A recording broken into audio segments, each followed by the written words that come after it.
I couldn't see anything, but I could hear helicopter blades just, and then I wake up, and then I look to my right, and I look down, and I'm like, holy shit, we are hella high up, dude. I'm literally on a helicopter, and then there's like these the medics. They're just like, stay with us, son. Don't go to sleep. Whatever you do, just stay with us. And at this time, like, I feel really cold.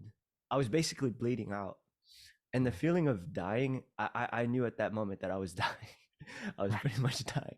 The feeling of dying is, you feel really fucking sleepy, like you just popped like 30 melatonins and you're ready to go to, like, those melatonin tabs, and you're ready to go to sleep. Hello, everyone. Welcome to Wondering Where the Lions Are. I'm your host, Brandon Lawrence, and I'm excited to have you tuning in. I'm a man who has undergone many different phases of evolution and change in my life, from growing out of low self-esteem, to finding my truth in who I am, and finding the courage to take the ultimate steps to embodying and living that highest personal truth. I am passionate about spiritual evolution and growth, and want to help foster more of that in the world. This podcast is aimed mostly towards helping men abandon the dysfunctional and limiting paradigms of typical ideas around masculinity, while honoring and exalting the greatest attributes of it. My goal is to have powerful conversations with many different types of men from many different backgrounds. We'll be talking about healing, trauma, courage, authenticity, business, adversity, confidence, insecurity, love, lust, and many more. We will be getting raw and vulnerable sometimes, and don't seek to run away from our emotions, like we men struggle often to do. Rather, we want to allow others to become more authentic and in touch with themselves, in order to help the world heal and grow by exalting masculinity to its highest and truest nature, the royalty of a lion. Mark Salazar is one amazing soul and one powerful man that I'm so inspired and have as my first guest on my podcast. I want to take the time in this introduction to just lay some disclaimers. One being is that you'll notice that my video fortunately cuts out after about 30 minutes or so. And that's just because I didn't realize until after the fact. So I'll address that for following episodes, but just know that after 30 minutes, you'll see a static image of myself. Not the best, but the conversation itself was so powerful, so genuine, and so deep that I trust that it won't matter much anyway. And you guys will keep watching and listening. And that brings me to my next point. A lot of the topics and perspectives that me and Mark talk about are definitely going to be challenging to a lot of you and will definitely shake your view on things. And I just want to invite you to listen to the whole conversation and to wait until I offer key nuances back into what Mark says, and wait until Mark gives some key nuances into what I say, so you get the full picture and the full understanding of what we're actually saying. Because it's probably not what you immediately think when you first hear us say some things. And that's just the limits of language and the biases of humans that we have to kind of overcome in order to clearly convey what we're saying. So, as always, take what resonates, leave behind what doesn't, but keep an open mind and really sit with what we're saying and really reflect, because that's the whole point of this podcast, is to inspire others to look within and to change and grow. So, having said all that, strap yourselves in because you're in for a wild ride. Enjoy. All right, everyone. Welcome to the first episode with my guests here on Wondering Where the Lions Are. I have my good friend now, Mark Salazar. This man is a beast, to say the least, but he's also such a gentle and kind soul. I remember when I met him a couple months ago, he just kind of I had a perception of you, Mark, from your pictures, because you have like kind of like a fierce look in all your persona. And so when I heard you were going to the retreat, I was like, oh, how's he gonna be like? I don't know. And then as soon as like I walked in and saw you, you just smelled like, oh, what's up? And it just melted me. I just felt so disarmed, and I was like, oh, okay, cool, cool. And then we've had a lot of heartfelt moments together. And so yeah, Mark is a conscious entrepreneur. He is a man that's gone through some intense life experiences, and we'll get into a little bit more of that. Um, I met Mark, like I said, a couple months ago at a retreat. Um, Me and Mark are actually in the same conscious wealth mastermind group, and eventually that led to a intimate retreat within that group, um, focusing on just kind of releasing and letting go of the personality, right? Like all the inner critic voices and all the past traumas and blockages that keep us from shining forth as our most true and authentic self. So here we are 2 months later. I've finally started this podcast that I've been talking about for a long time. And yeah, I couldn't imagine a better guest than to have Mark on as my first guest. And so I'll just give you the space to kind of introduce yourself into any way that you want. How would you describe yourself right now? And we'll kind of get into it. Hello. Mhm. First off, I wanted to express that beautiful introduction. Thank you, my brother. I'm very honored to be on your platform on this sacred container, and I'm very excited to co-create with you.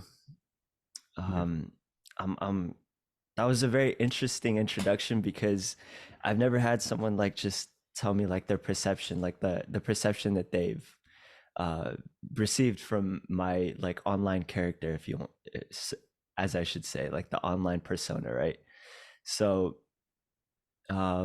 it's very interesting to hear your take on it, and then like meeting me in person, how it was actually like, because that's how I've started to see it as now, is like the way that I am online is like, I wouldn't say it's totally different. It's more so serious, like super serious, has like this fierce energy to it. And then you meet me in person and I'm just like constantly smiling. I'm like this gentle and kind soul. And yeah, I just very interesting to hear that. I just wanted to touch on that real quick. Who am I? Um I'm an entrepreneur. I am a podcast host as well, just like Mr. Brandon Burns here. I'm a writer, and I'm also a creative agency owner and brand advisor. Um, it took me a while to get to this space and to even figure out like what I wanted to do and what I wanted to build. But at the core of what my mission really is, it's to document the journey of escaping the rat race and paving a different path for like-minded people. That's why my podcast is called the Narrow Path Podcast. It's a derivative, or it was highly inspired by that verse in the Bible where they talk about the wide straight gates that lead to destruction, and then there's that Mm. narrow path that leads to salvation. And so Mhm. that's kind of how I view this entrepreneurship journey, as like we can either um, roll down this ready-made path that was created by the system that leads Mhm. to, like just a life of suffering, purposelessness, um, or we could, run straight towards pain, short-term pain, and create a life that we truly desire and that we're capable and also worthy of living. Yeah, that's a brief summary. I hope that I was able to answer your question. That was more than what I was hoping for. That's awesome. I Sweet. have a couple things I want to touch on. Well, what you just said with the narrow path. I mean, yeah, oftentimes, and I've discovered this, stepping into this kind of entrepreneurial journey and leaving behind the kind of path that I thought was my gonna be what was my path, and that was kind of safe and secure for a long time, that just didn't feel totally right with me. And what I've found is that the path is straight. It's definitely narrow, but it is straight. And we tend to get distracted on that wide path, right? Like whatever it Hmm. is, like social media or just the general uh, bogged down cycle of life. Yeah. Social pressure or just the limiting beliefs that society puts on you, that we hear from our teachers, our parents, authority figures, politicians, whatever. So, and it's their own addictions and tendencies, right? So the path is actually very clear, but we Mm-hmm. think it's not clear because we're just getting distracted all the time. And so, like, oftentimes knowledge is very helpful, but execution and just staying steady on that path is what is required, and that takes courage. Mm-hmm. And that's kind of piggybacks to my next point that I wanted to touch on was, yeah, this podcast is called Wondering Where the Lions Are. We're talking about trying to foster more courage and authenticity within men, and vulnerability, which is at the heart of that. Um, and yeah, so like and back to what you said about your public persona being kind of fierce online. I even saw you posted about that recently, where Yeah. your partner, she was like, "How come you never smile in your pictures?" Yeah. And but your response actually was beautiful. It's just like, "This is just who I am in the moment.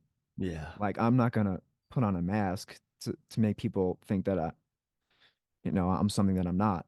And at Yeah. the same time, though, you generally are like this friendly, such a kind-hearted soul that truly, like, I mean this from the bottom of my heart. Like, it really inspired me when I saw it, when I met you, and all the beautiful realizations you had on the retreat, and just your general outlook on life, and your smile, your laughter, your kindness. I mean, that is what, in my opinion, is the heart of like a true masculine figure, is like holding that fierceness, but while at the same time channeling that up into its highest expression, which is, you know, the heart of life for both men and women, which is compassion and universal love. Yeah. And yeah, I mean, that's so powerful. And I feel like, and the whole inspiration for this podcast is kind of breaking down the barrier for men to be vulnerable and to integrate some of the feminine aspect of themselves within, in order to be the highest, most exalted masculine archetype that can be, Yeah. which is divine. Mm-hmm. Um, and powerful. And so there's that dual nature to the lion. And I don't want to get too much on this tangent. We'll probably touch on it later, but that's kind of a post Yeah. that I made on my Instagram. And well, I think we're going to get into some fire conversations around the Bible too, Oh and yeah. we'll get into that. But that's awesome. Um, Great. So I'm going to go through, I guess, kind of just a chronological order of to start of like your earlier years, because I know some stuff about you. There's been some intimate moments in the retreat and vulnerability, and I've had some few conversations with you. So I know kind of, I guess, the highlights of your journey, but I'm sure there's other highlights that I'm not aware of, and there's definitely obviously so much nuance uh, to your journey that I'm very curious about. So you've already given us an introduction, which is fantastic. But I'd like to go back to like your early life, and your childhood. What was that like? What specific challenges did you encounter? Um, what was your general view of the world? I mean, you can start out as early as, your early childhood and kind of take me through your teenage years, and we can kind of go from there. Yeah. Um. So I was I was born in the Philippines. Mm, Um. I didn't move to California where I reside now till I was about 6 years old. And my earliest recollection of my childhood was it's crazy to think about because it was very like I had fun. Like I had a lot of fun. I enjoyed my childhood a lot. Uh, and I say this to say because like we grew up, from my childhood with a lot of financial hardships. Uh, like my family and I grew up in poverty. My brothers weren't even able to live with my mom and I, who was just my mom and I, like during that time in the Philippines, um, because she couldn't afford to take care of them. So they had to stay like at another place, like at a relative's. And so um growing up in the Philippines, as a young child, I was carefree. I was like that rogue type, just fucking parkouring on top of rooftops, jumping over gates, throwing rocks at houses, swimming like when there was a flood out. And I just did everything under the sun as a young kid, just like very adventurous. I grew up being inspired by Spider-Man, who was like my Mhm. hero at that time. And yeah, I that's like the best way for me to start off how my childhood was. And then when I turned 6, we moved to California, my brothers and I, my mom, and that's the first time I met my dad. Um, when I met my dad for the first time, it was very surreal. It was like I've never had a masculine figure at a young age to show me like what life is like. And I'm sure there's like levels to this stuff, and maybe I didn't need a masculine figure at that time, but it was nice to have that, like that figure, you know what I mean, to be there. And when I first came to the States, um, I just remember getting into the van, bro. It was just a regular ass van. And I thought to myself, and I think I even told you this, I thought to myself, like, holy shit, like this is nice. This is how we're living out here. And then like we're driving down the highway, there's lights, you know what I'm saying, in the highway. There's like, to me, like it just seemed like a golden city. That's how I perceived California the first time I stepped foot in here. And then we got to the house. The house was huge compared to the house that we were staying at, a little freaking cement bungalow. And yeah, just life was an adventure. And then I got to I went back to school. That was very tough on me because I didn't speak English.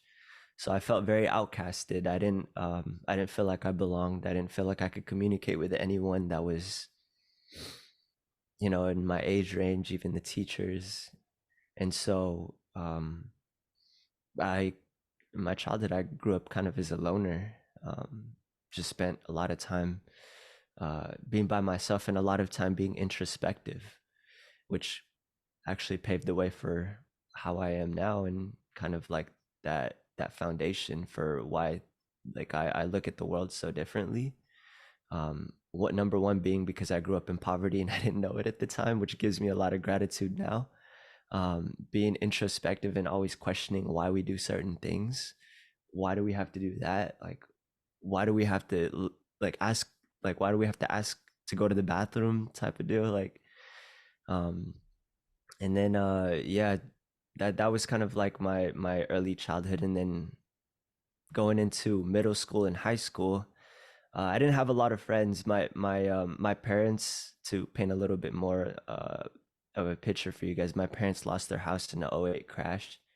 And so that financial hardship, we went through, all right, let's leave the Philippines, live a good life here. Nice, we're living the good life, and then like this shit happens, and then we're right back to poverty. Um, I still didn't know it as a young boy at that time, because it's like either my parents did a fantastic job hiding it from us, or I was just like oblivious to the fact because I was so young. But I could tell that in my parents that they were struggling like really hard because, for one, I never really stayed with my parents. My parents during school, like I shit you guys now, I had to stay on like floors. I had to stay on couches with my brothers at other houses, like at a friend's house while my parents both worked. And then like my dad would come pick us up at like 3 o'clock in the morning. All right, it's time to go home. And then we'd sleep for 2 hours. All right, get up, you got to go to school. After school, go drop us off again at another house to sleep on the floors. Like that was my childhood growing up Mhm. until I graduated high school. And so yeah, there came a point right before I went to high school that my parents divorced. And um this shattered my reality of like what a good relationship was. I thought my parents were going to be together. Maybe that was just my naivety, but when they separated, I didn't want to stay with my dad for some reason. Like I did not. No, I don't want to stay with my dad. So we ended up staying with my mom, my brothers, and I. But we stayed with our mom and our stepdad, who was like I'm in my teens now, by the way, and I have a lot of understanding and empathy for my stepdad, who had to come in and had to kind of raise already grown boys who were going through a lot of turmoil in their life, questioning a lot of uh, things. And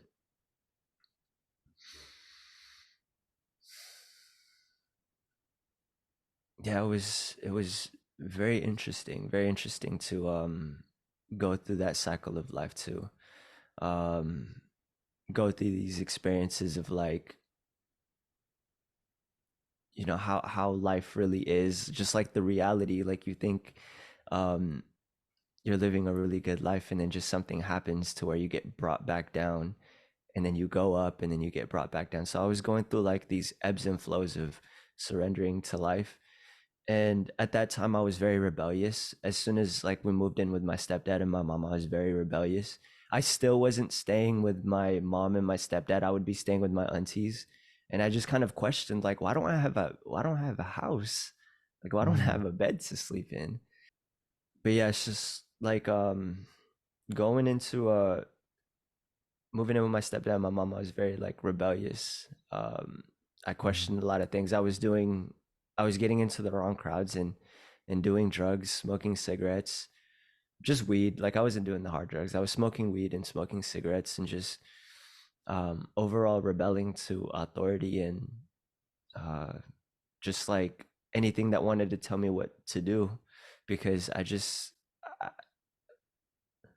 I didn't see how it didn't like make sense to me, like how um why I was living a certain way. Like, obviously I didn't understand like the financial aspect of it that time, but that's kind of what I was going through, like my earlier years growing up. And that was high school. That was going into high school, by the way. Mm. Wow, that's a lot. Yeah, There's aspects. lot to There's a unpack lot to there. unpack. Yeah, there's aspects I didn't know about you. Just from that, like, yeah, I knew you kind of opened up about the your family's financial troubles. But I didn't know that you grew up in the Philippines. Well, I knew you were from the Philippines, but I didn't know you came here so late and didn't even speak English at first.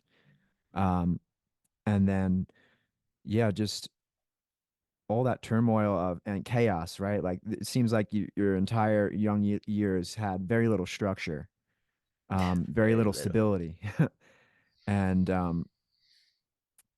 yeah, I guess would you say in retrospect, where did that rebelliousness come from? And I say that because it seems like you kind of touched upon that you didn't want to stay with your dad once your parents divorced, and you're not sure why. Are you if you tap into your intuition, what do you think it was about that you didn't want to stay with your dad?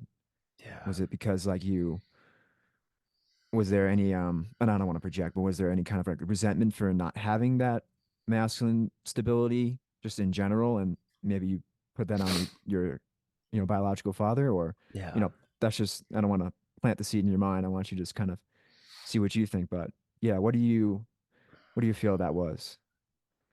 Yeah, just if I really go down to the root of what it was, because I didn't have my dad in the beginning.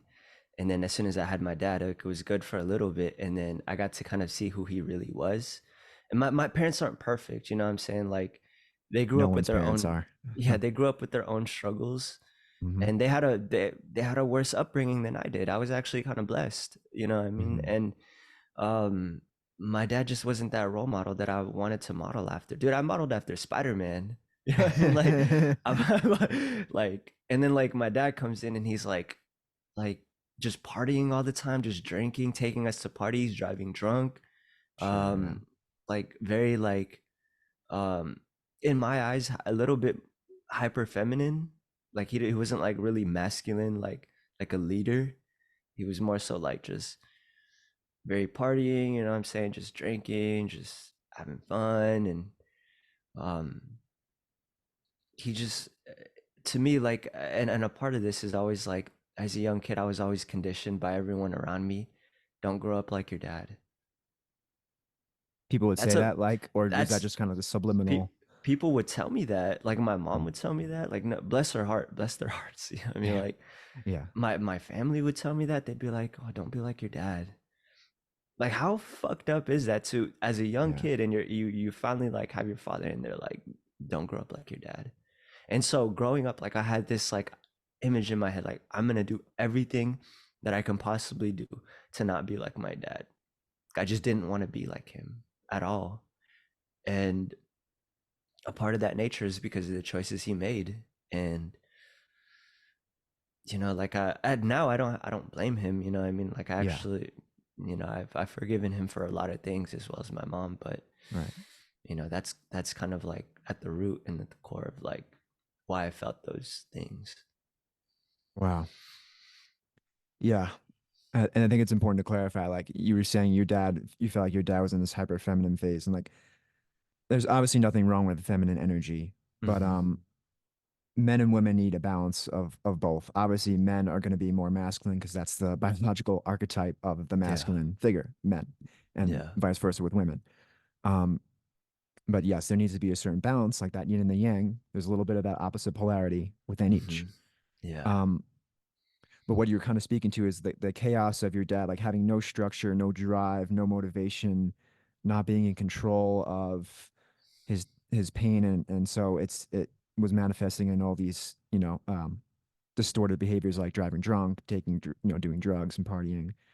And so it's interesting because in a way that it seems to me like that put a chip on your shoulder almost to kind of like that harness that fierceness and that drive which I see in you. Yeah. And it seems like you've gone through um and we haven't touched on this yet, but we're going to go through your spiritual kind of awakening. And it seems like through that you've able to kind of hold that ambition and masculine energy and kind of bring it into a beautiful place where you're all about serving the world and living a higher purpose and just being integrated and kind and compassionate. And that's the true power I feel of the masculine archetype is having that. Yeah. Um, all right. We had some technical difficulties for you guys when we edit this. We had to do another Zoom meeting. But yeah, I'm feeling fired up with energy. I'm just trying to think back to where we were. We were diving back into I just finished telling like the hardship or like Mhm. the the reason like why I didn't want to stay with my dad. Right, right, And then you led on with right. we Yeah, we're I like, kind of you remember? yeah. Okay, cool. I'm good. So yeah. So I think this is a good point where we can kind of move forward past your teenage years. So Hmm. what what what was the catalyst for your spiritual awakening? Were you kind of was there a sprinkle of spirituality in these kind of struggle teenage years, or was it just like kind of almost an atheistic or nihilistic view until until something happened where Yeah. yeah. That's an amazing question. Spirituality was kind of like sprinkled in throughout my childhood and like my life in general. Uh, I told you guys that I had to stay with my auntie during my high school years, sleeping on her couch. And one of the caveats to doing that, to that that aspect is that I had to kind of be forced to go to church with them. And Mhm. this wasn't just like a regular Christian church. This was like a damn near a Jehovah's Witness type of religion, where Oh, yeah, the church was called Iglesia Ni Cristo, which is like a Filipino Church of Christ kind of thing. But they were very strict, bro, like super strict. Like you had to go to church twice a week, Wednesday and Sunday. And um like it was very like it was almost very cult like in a way. And I just didn't resonate at all like with the religion. Like I felt like every time I go in there, like they'd all be doing their thing, the worship service, singing, and I just didn't feel the presence of God. Not really. Like really looking back on it, I didn't really feel the presence of God. Um, you kind of just going through the motions, not going feeling through connected to it. yeah, and I just remember like when like shoot, my auntie would pick us up, and God bless my auntie, bro. She's such an amazing soul.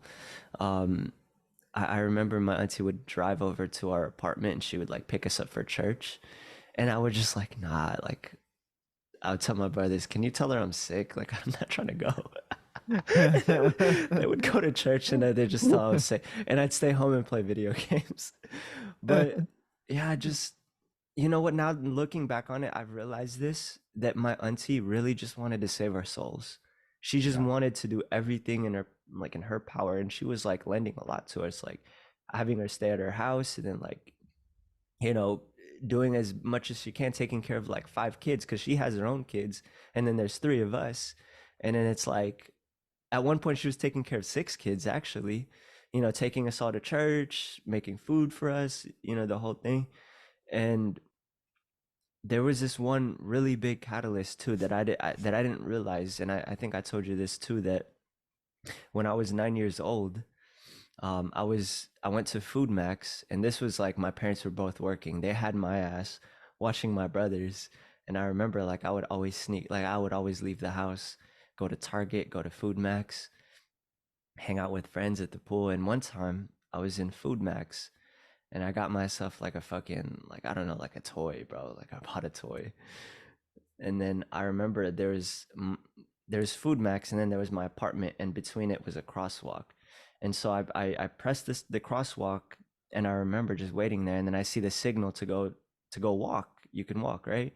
And I remember taking 3 steps, and then just like I get hit by a freaking pickup truck, bro, and that pickup truck was trying to get to work. It was trying to beat a red light to get to work, and So it it was hit not me. going slow. It was not fucking going slow, bro. I flew, dude. I flew. I remember my mom was like, "You flew like Superman."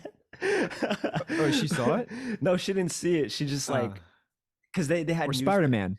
Yeah, bro, they had newspaper articles, bro. They had pictures of me Wow. in the newspaper article in my tidy whities, just fucking like bleeding on this cement. They're like taking me up on this like hamper or whatever. And anyways, like I blacked out. I didn't know what was going on, but I at that moment when I got hit by a pickup truck, there was nothing. There was no pain. There was no joy. There was no sadness. There was nothing. It was just pitch black. It Mm. must have been like that for I don't know. I lost all sense of time and space, and at one point there was like this glowing white light. It was like almost like a dot, and I remember it getting slowly bigger and bigger, and then there was like almost like this figure. It looked humanoid to me, and then the light got bigger and bigger until eventually I kind of like regained like a small portion of my eyesight back. It was like it's like you're looking through a peephole, and then like the light's getting bigger and bigger, and then you can see. And as soon as I was able to see, there was this lady on top of me, and she's just like looking down on me. She was like, "Where are your parents? Where do you live? What's their phone number? Just stay down. Just don't get up." And I'm just like, I'm looking around me. I'm like, holy shit! Like I'm on the cement right now. There's blood everywhere. My adrenaline is like literally Yeah. freaking going, and I'm like, I feel like I could just get up and I could just run home, and I wanted Right. to, but she was holding me down. She was just like, no, you have to stay here. Where are your parents? So I told her all the information that I could, and then and then I blacked out again. Right. And then I remember, dude, holy shit, this was the crazy part. I was like, I remember like it was black, right? I couldn't see anything, but I could hear helicopter blades just and then I wake up, and then I look to my right, and I look down, and I'm like, holy shit, we were hella high up. Dude, I'm literally on a helicopter, and then there's like these the medics, they're just like, stay with us, son. Don't go to sleep. Whatever you do, just stay with us. And at this time, like I feel really cold. I feel like super cold, like I'm freezing cold. Like I don't have anything on. Like I said, like they had to take off all my clothes. I was just in my tidy whities, and I think I might have had like a small blanket on, but I was basically bleeding out. And the Right. feeling of dying, I knew at that moment that I was dying. I was pretty Right. much dying. The feeling of dying is you feel really fucking sleepy. Like you just popped like 30 melatonins, and you're ready to go to like those melatonin tabs, and you're ready to go to sleep. I was fighting the sleep. I was really sleepy, and I felt like I could just take the best sleep of my life, and I would be good. Um, and I don't know why, but there's like this energy in me that was just like fighting it. that really wanted to fight, and I fought it for as much as I Mm. could, and then eventually I like knocked out again. And then I woke up on a metal table with a fucking doctor stapling my head. He was stapling my head because I busted my head open, and then he was stitching my forehead, so I looked like Frankenstein for a little bit. And I remember just blacking out, like he's doing his little thing, and then I blacked out again, and I woke up a little bit, and I remember my parents talking to the doctor, and the doctor was like, "Yeah, he's gonna be okay. He doesn't need surgery. It's actually a miracle because he doesn't need Wow. surgery. He's so young that just give him some milk, his bones will recover." Wow. I fractured my hips, I fractured my ribs, I busted my head open. Um, and yeah, it just that to me, like the spirituality didn't come till way later until like I started processing as an adult. But that was a huge catalyst for my spiritual evolution because I got to see like, holy shit, like I could have fucking died. Like, dude, I went back home. The same auntie that I was telling you guys about, the first thing she tells me, bro, she was like, God has a plan for you. And I didn't know what that fucking meant. Like, I was just so happy because I got a Wii. And I get to like like the doctor Are was we like he needs to do some physical activity. So my parents got me a Wii. a Nintendo Wii? Yeah, Nintendo. I was just stoked because I got a Wii and I didn't have to go to school for like 2 months. And so and so she tells me this and I'm just like, like at that moment there was something that clicked inside of me, but that didn't, like, that was just like a seed that was planted that didn't Mhm. blossom to wait later.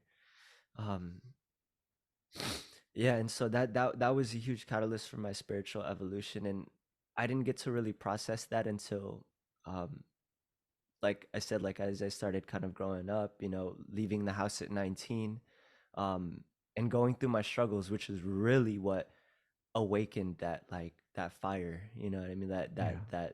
That evolution.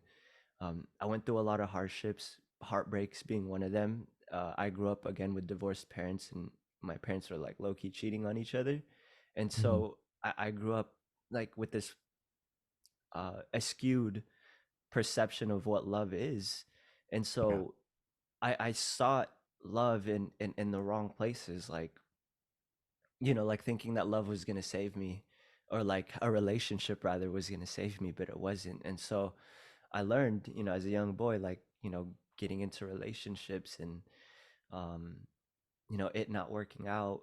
And, we can dive deeper into these if that's what the pod calls for or the energy calls for. But I basically like had got my heart broken multiple times. I was living on my own and I was just going through these phases of like really deep loneliness. Like I didn't have anyone.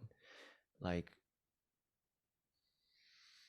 there was a lot of moments in my life where I was just questioning like why did like God, like I was questioning God, like God, why Yeah. did you make me like this? Like why did you why do I have to go through these experiences? Like why did you almost take my life away? Like, just blaming God, like not taking responsibility at all for my own life, but blaming God.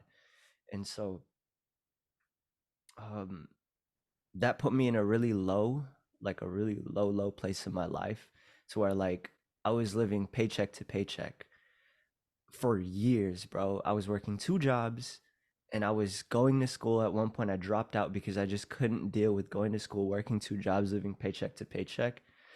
And like I was Survival just mode. survival mode exactly. Yeah. And then right around when I turned 21, I became a bartender, which was my life goal. I don't know why. Like as a young kid, I was like, yo, being a bartender is cool. They just flip drinks and talk to people, From socialize. Like it's Spider-Man to bartender. yeah, for real. And so I became that. I became the bartender. And then at one point, like, COVID happened. So we had all Mm. gotten fucking sent home. Like I lost my job. And my friend at that time, he and I decided, you know what? The world's going to shit. Let's take shrooms. And so we took some mushrooms, and then that like continued to awaken the spiritual growth, that spiritual connection. And at that time I still didn't have a really good relationship with the most high God, the universe. And so I was just going to the drugs, going to the psychedelics, thinking that I'll, let me just get these downloads, and then the ego starts to become spiritual and it thinks it knows everything. Oh yes. Yeah, and I mean, so, the worst ego of all is the oh spiritual man, ego. for real. And yeah, and then going through the motions of life, I met my current partner now, who introduced me to prayers. And this is where, like, really started having a deep connection with God, because God bless my partner's soul. She really opened my eyes to what it means to have a healthy relationship with our creator. And Mhm. and yeah, Mhm. that's to kind of like that's how it is now. And then you know sh- she helped just open my eyes to, like, there's more to this life. There is, like, God really is watching over you. Like, you really do have someone watching over, and you have, this omnipresent, omnipotent being that just wants the absolute best for you. But in order for Mhm. you to receive the absolute best, you have to strengthen yourself enough to, be capable of holding the best in your life, maintaining it at the very least. And yeah, that's kind of like my evolution in terms of my spirituality. And now I have a very balanced, I would say, like, actually there's no such thing as balance, but it's, I would say, like, integrated, right? A very Mhm. integrated relationship um with the creator, with who I am, like my inner child, my dark side, my light side, like just all of these aspects that make me a man, the masculine, Yeah. the feminine. I Yeah. just genuinely feel in my heart they're all integrated now, to where it's like I can, I feel whole, if that makes Yeah. sense. Yeah. Whew. That's a lot to Yeah, it's interesting because you had all these like life altering moments, whether it was that one big moment of being hit by that car and almost dying, or just the series of painful and chaotic events that it seems to me, because when I asked that question, I was curious if there was ever a point where you believed in like no God at all. And it seems like you believed that there was some sort of higher power, maybe, but you were kind of angry at that power, Yeah, and you kind of coming from the lens of the ego of like, why me? Why are you punishing me? Why is all these things happening to me? Because in the moment we're just so zoomed in and into the pain, and we think, okay, well, your partner's telling you, oh, there's this omnipresent being that's looking out for you, and that loves you, and it's like, okay, well, what the fuck was that pickup truck that just almost killed me? yeah. So I'm inspired that people like yourself can go through such intense pain, suffering, and come out on the other side with that relationship with the creator. Mhm. People have a hard time with the word God, and I understand that. There's no, obviously, the one infinite creator there's no naming it, right? Yeah, It's just the all. yeah. Um, and it takes a lot to unwind that intellectually, because it's not an intellectual thing. It's a thing that you feel with your heart. Mhm. Your connection to God is not something you go, well, here's why God exists. It's because, A and Z, and here's the test tube that's proving, it's like that can get you to a certain conclusion, but faith is not a blind faith. It's a deep knowing in your body that, okay, there is something higher. And it's great that you had that when your auntie told you God has a plan for you. It seems like in the moment, maybe you didn't, the seed was planted, but in the moment you didn't feel the full, blossom of that seed. Nah. But through time, as time went on, you met your partner, um, and you kind of came through these different experiences that strengthened you, that Yeah. actually ultimately made you who you are. They were actually, in the totality of your life experience, the greatest blessing to have that and kind of mold you in the furnace of the Yeah. fire, so to speak, into this powerful man that you are today. And you're only what, 25 years old? Yeah.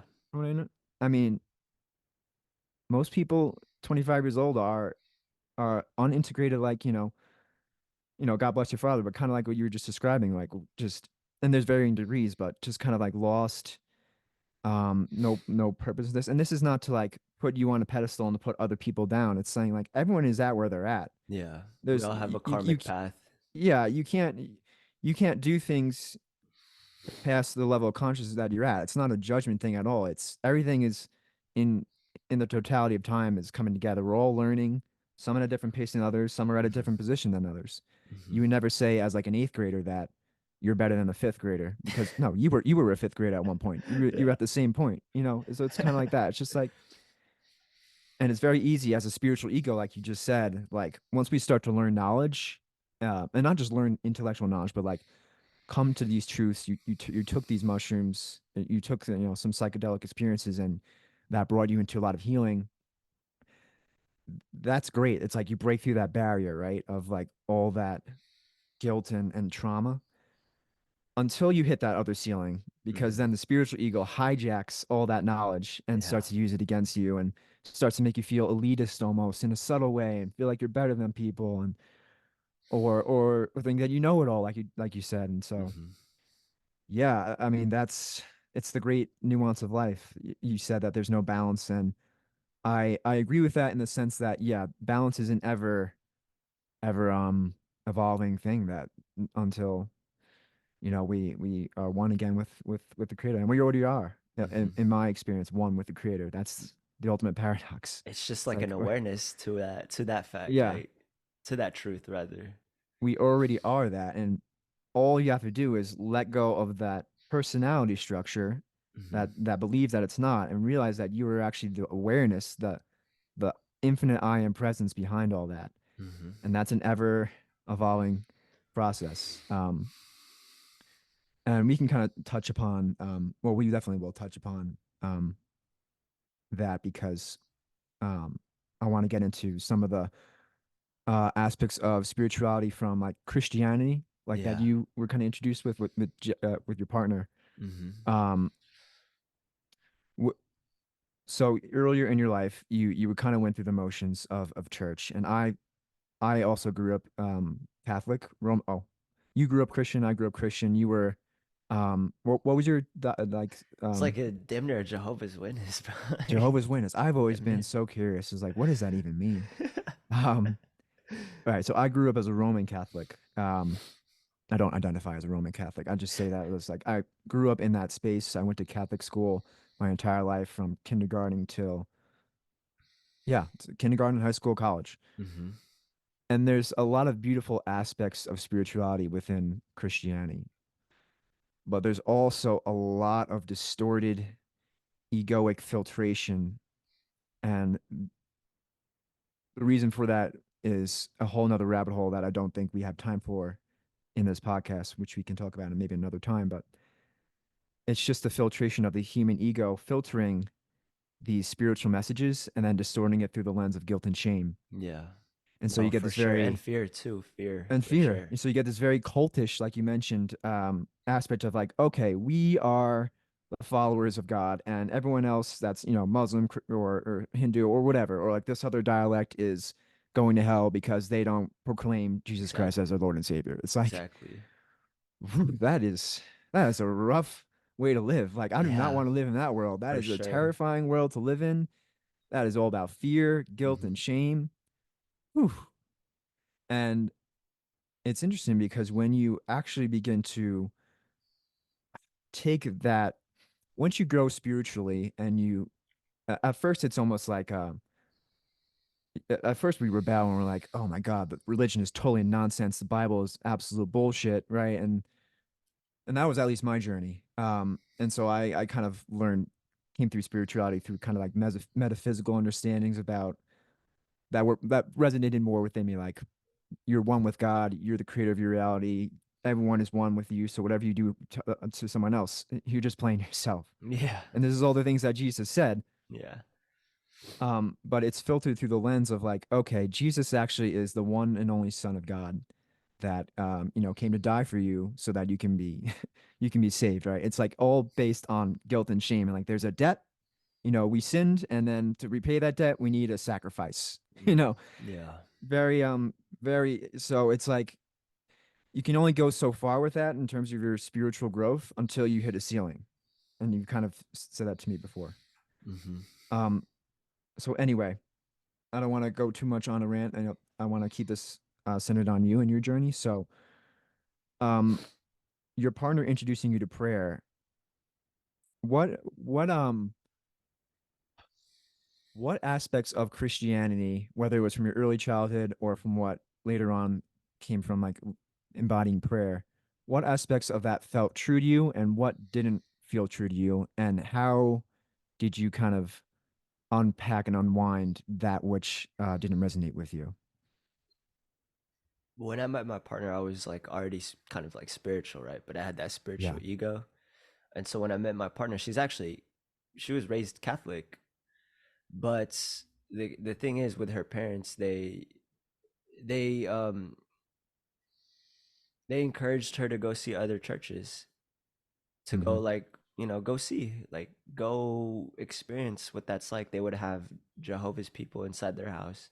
And so they're very open to like different viewpoints and perceptions of, God. And so when I met her, she was just like, praying. And she was like, dude, our first date, I took her to like this hilltop. We watched maybe the sunset, and she had to go to freaking mass. So she looks at me, it was Wednesday. She looks at me, she's like, I gotta go to mass.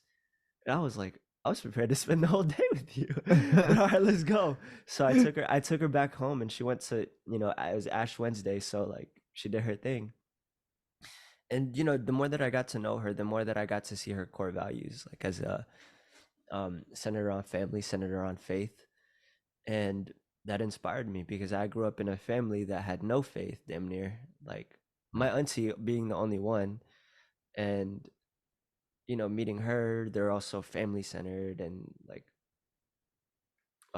they're all like really strong in their faith. That opened my eyes.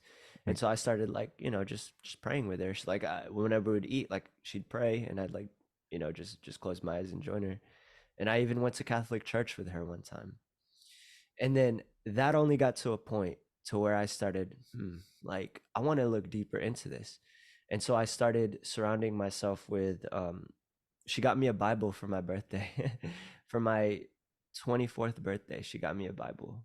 Or it might have been my 23rd. I can't remember, but she got me a holy Bible. And I started reading the Bible for myself. Like actually from like the Old Testament to the New Testament type deal.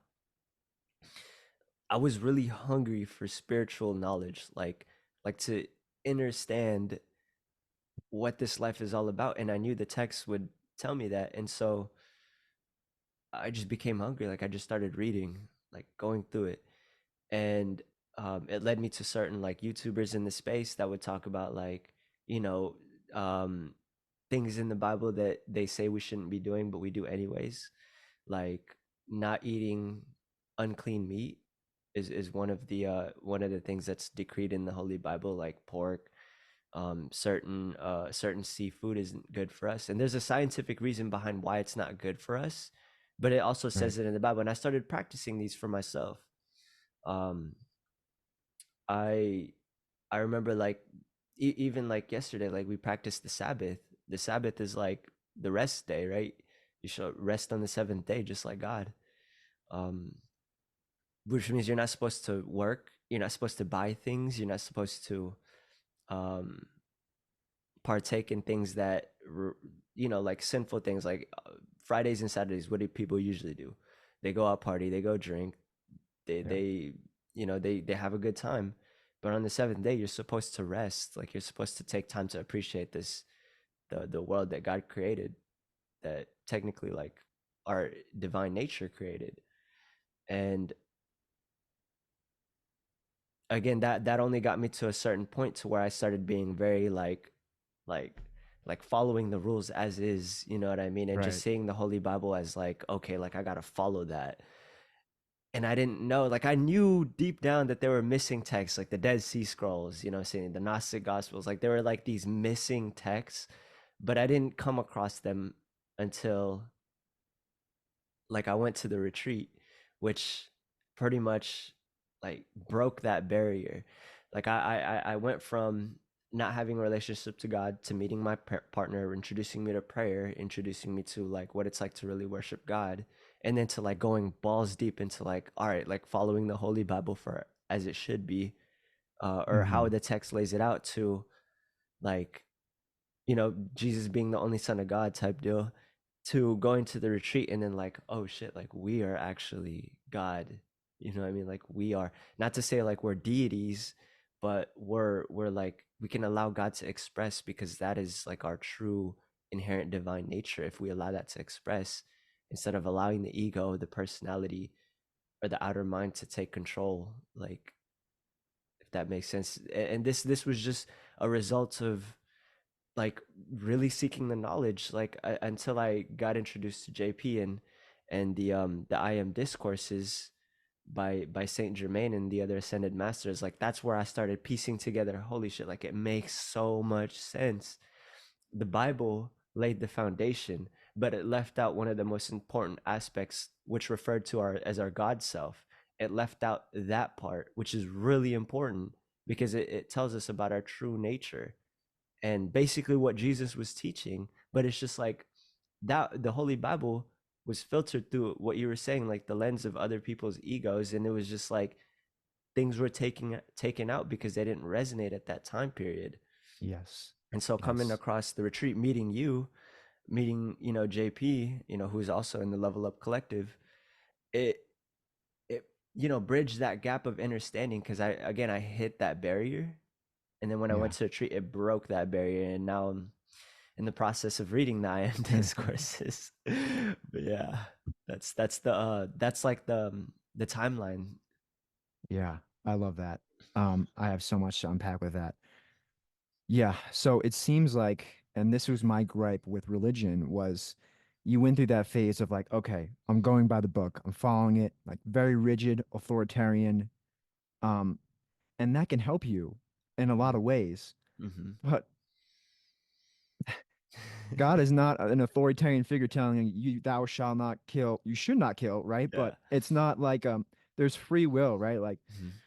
in my journey and now coming into true like understanding of spirituality and realizing that if there's only one, if God is all there is, and the law of one, which I have right here, Oh is yeah, true, I still got to read then that. oh, dude, you got to read that.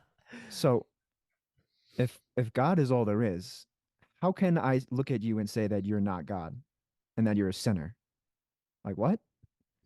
And so, and how could you say that this man Jesus is the only Son of God and he came to die because God made a mistake or we fucked up and now everything's screwed up? Like it's just like it's the separation consciousness that the ego is all about. Of like it Yeah. cannot understand unity and oneness and Mm-hmm. infinity. Mm-hmm.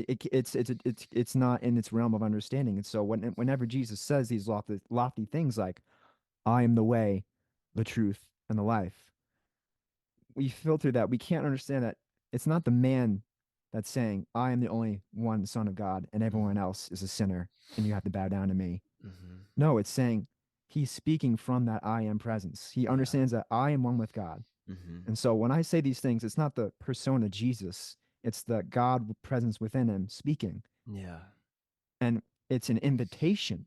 Mm-hmm. Everything he said was an invitation to participate in his God consciousness because you don't have to become God. You just have to realize that you already always were God and are God forever and eternally Mm-hmm. because that's the law of one, right? Infinity. So it's very hard to understand that through a rigid, authoritarian way of going about things. Like it helps you at a certain point because it gives you structure, it gives Mm-hmm. you that ability to work on yourself. But yeah, that aspect of religion always bothered me. Like it never sat right with me. And as a kid, that's what everyone taught me. So I just took it at face value and didn't think much of it. And until I went through my own spiritual awakening and through many years where I finally began to understand, okay, yes, God is all there is. And then when you read what Jesus was saying in the traditional gospels, and then when you actually read the Gnostic gospels and like all the Dead Sea Scrolls and all the texts that were declared heretical Yeah. because they didn't align with the views of the ego, the human Mm-hmm. ego, then man, it's just a whole new level of like, oh yeah, I see I feel an actual connection with Jesus. Like I am him and he is me and I am God. Mm-hmm. And that might seem arrogant, but that's actually the most humble thing to say that you are one with God. Mm-hmm. So it's the most humbling thing Yeah. because then that calls you forward Mm-hmm. and to let go of all that guilt and shame. Yeah.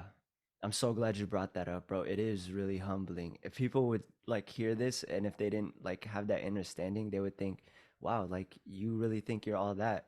But it's like, no, you that comes with a certain level of responsibility and obligation to be love because that's what God is. It's love. Yeah, And so if you can't embody love, then you're allowing your body and your mind and your personality to take over. And now you're not acting as a son of God. You are acting as like, like your personality basically, right. the ego. And it's all an illusion, right? Like that Mm-hmm. doesn't mean like you're not the son of God anymore. It just means that look, this is the beauty of life. It's Mm-hmm. because how can you truly come to understand that you are one with God if you're not going through this process of a human lifetime where you forget all that and you're growing up through all this pain and adversity? No, that is meant to be overcome and to show you through that contrast, through that friction, that genuine understanding and embodiment of God. And that's why everything exists. In my understanding of it is like this is all the creator expressing itself and wanting to know itself. And it's through that duality that is actually an illusion that Mm-hmm. we transcend it and realize that all is love and all is one. Mm-hmm. And yeah, like I made a recent post about this because I'll just kind of leave this one quote and then we'll kind of move on because I'm just super passionate about this. Yeah, bro, tell us. There's okay, so let me just give some context for people listening. So right. So there, we all know, like, at least everyone that's been raised as a Christian, traditionally knows, like, there's the Matthew, Mark, Luke, and John Gospels. And it's funny because when you actually just read it at face value, there's not a single passage where Jesus says, I came here to die for your sins. You're all sinners. Like, the dude never said that. It's just the interpretation of all, like I said, the human ego and stuff. But regardless, there's hundreds of books that have been taken out of that were never included in the Bible. And the reason for that is it's very complex, but for me to kind of summarize it, because I've done a lot of research, historical research around this, is when the man Jesus died, he had a small following from the northern, mostly the northern people from Galilee. He was an outsider to Jerusalem. So that's why they saw him as a threat. You know, eventually they declared him as a heretic and they crucified him. So based on historical evidence and what makes sense is he's probably just had a very powerful following from word of mouth alone.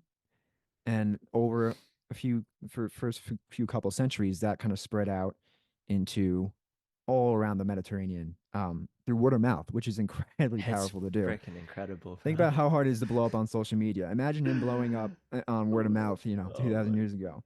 So obviously, this man had a powerful persona that just shined through him that really spoke to people. And so obviously, there's hundreds of different sects, SECT, not sects, but sects, like different understandings and traditions and followings of Jesus. The whole Eucharist, the whole like Last Supper, that was just like breaking bread and celebrating the memory of Jesus. That was all it was. Um, and so, to make a long story short, this happened coincidentally. Jesus's lifetime. Jesus was born like right after the Roman Empire like officially began, like when it probably at like the lowest point. Well, not the lowest point, but like things were pretty dark in that period of time. There was a lot of suffering and egoic consciousness going on. And so the Roman Empire grew and grew in power, but eventually it started to decay due to a lot of different economic factors. It kind of just like a cancer outgrew itself and started to kind of collapse from without or within. And so, in my understanding through my research, it seems that the Roman emperor at the time, Constantine, adopted Christianity because he saw how much it was growing throughout the different parts of the empire and how popular bishops were becoming because they were connected to the community in a lot of ways. And so he kind of used that to plug in to and regain control, right? It's all about the ego and conquest, regain control of the people of the Roman Empire because they were starting to kind of not, they were kind of starting to rebel and the social breakdown was real. And so in that process, anything that empowered people, like the teachings of the Gnostics, you know, which we'll get into, talking about how you're one with God and that you don't need powerful worldly institutions to have a relationship with God. You don't need a priest. You don't need a bishop. It's just your own with internal journey. And that was threatening to power structures of the world because it's all about authority in the egoic world of consciousness. And so they said, at least in my opinion, it seems like the powers that were at that time saw that and said, okay, people are adopting this. Why don't we use that against them and bring the whole guilt and shame to it? And, like you know, the whole interpretation of that Jesus is the only son of God. Like it became a literal translation, and then brought people right back into guilt and shame. And that's how you control people, right? Mm-hmm. Through guilt and shame, through appealing to their fear, their guilt and shame. So anyway, to make a real long story short, because I get very passionate about this, these texts were hidden. They were suppressed. They were not included in the final Bible. Um, and they were lost until the 1940s when they were discovered. And part of those texts were the Gnostic Gospels. And there's the Gospel of like Thomas, the Gospel of Judas, the Gospel of Mary Magdalene. All these Gospels were written by the disciples and the practitioners of the Gnostic movement. And Gnostic is about internal knowledge, gnosis, like you knowing that you are one with God. And so they got a bad rap probably because people probably saw that and were like, "Oh, who are you to say that you're one with God?" Right? And so I think they came off as an elitist group that was all like kind of like in a negative sense, and maybe there were like we talked about the spiritual ego can sometimes weaponize that against other people. So that's probably why they were declared heretical. But when you truly embody that message and understand that it's not about hubris at all, it's about true humility, then the teaching of Jesus, like everything when you hear him teach, when you read his stuff, even through the regular Gospels of Matthew, Mark, Luke, and John, you're like, oh yeah, I feel it now. Like I'm connected to it. I understand it. And like you get chills and you walk differently and you feel this power within you. And it's a loving, benevolent power. It's like you want to serve people genuinely, not because they told you you're going to go to hell if you don't. It's because no, I recognize that what he was saying. And so to finally end it on this one quote, because you were talking about yeah, the authoritarian guilt and shame, whatever, you hit a wall. There's I posted about this recently. There was this one quote from the Gospel of Thomas where asked his disciples, he asked, all right, tell me what I'm like. And Peter's like, oh, you're like a just messenger. And Matthew's like, you're like a wise sage and philosopher. And then Thomas is like, there are no words for you. I can't, I don't think I can put any words into who you are. I don't want to do that. And so Jesus kind of rebukes Simon and Matthew and saying, like, you guys are drunk off of what I'm teaching. Like you're deifying me and holding up as someone that's separate from you. And it, you know, so he kind of rebukes him or whatever, and he takes Thomas aside and he says three sayings to him. And so we don't know what those three sayings are, but when he comes back, Simon and Matthew are like, what did Jesus say to you? Like, give us a scoop, man. And he's like, I can't tell you what he told me because if I did, you would, fire would come from the rocks and devour you and burn you up.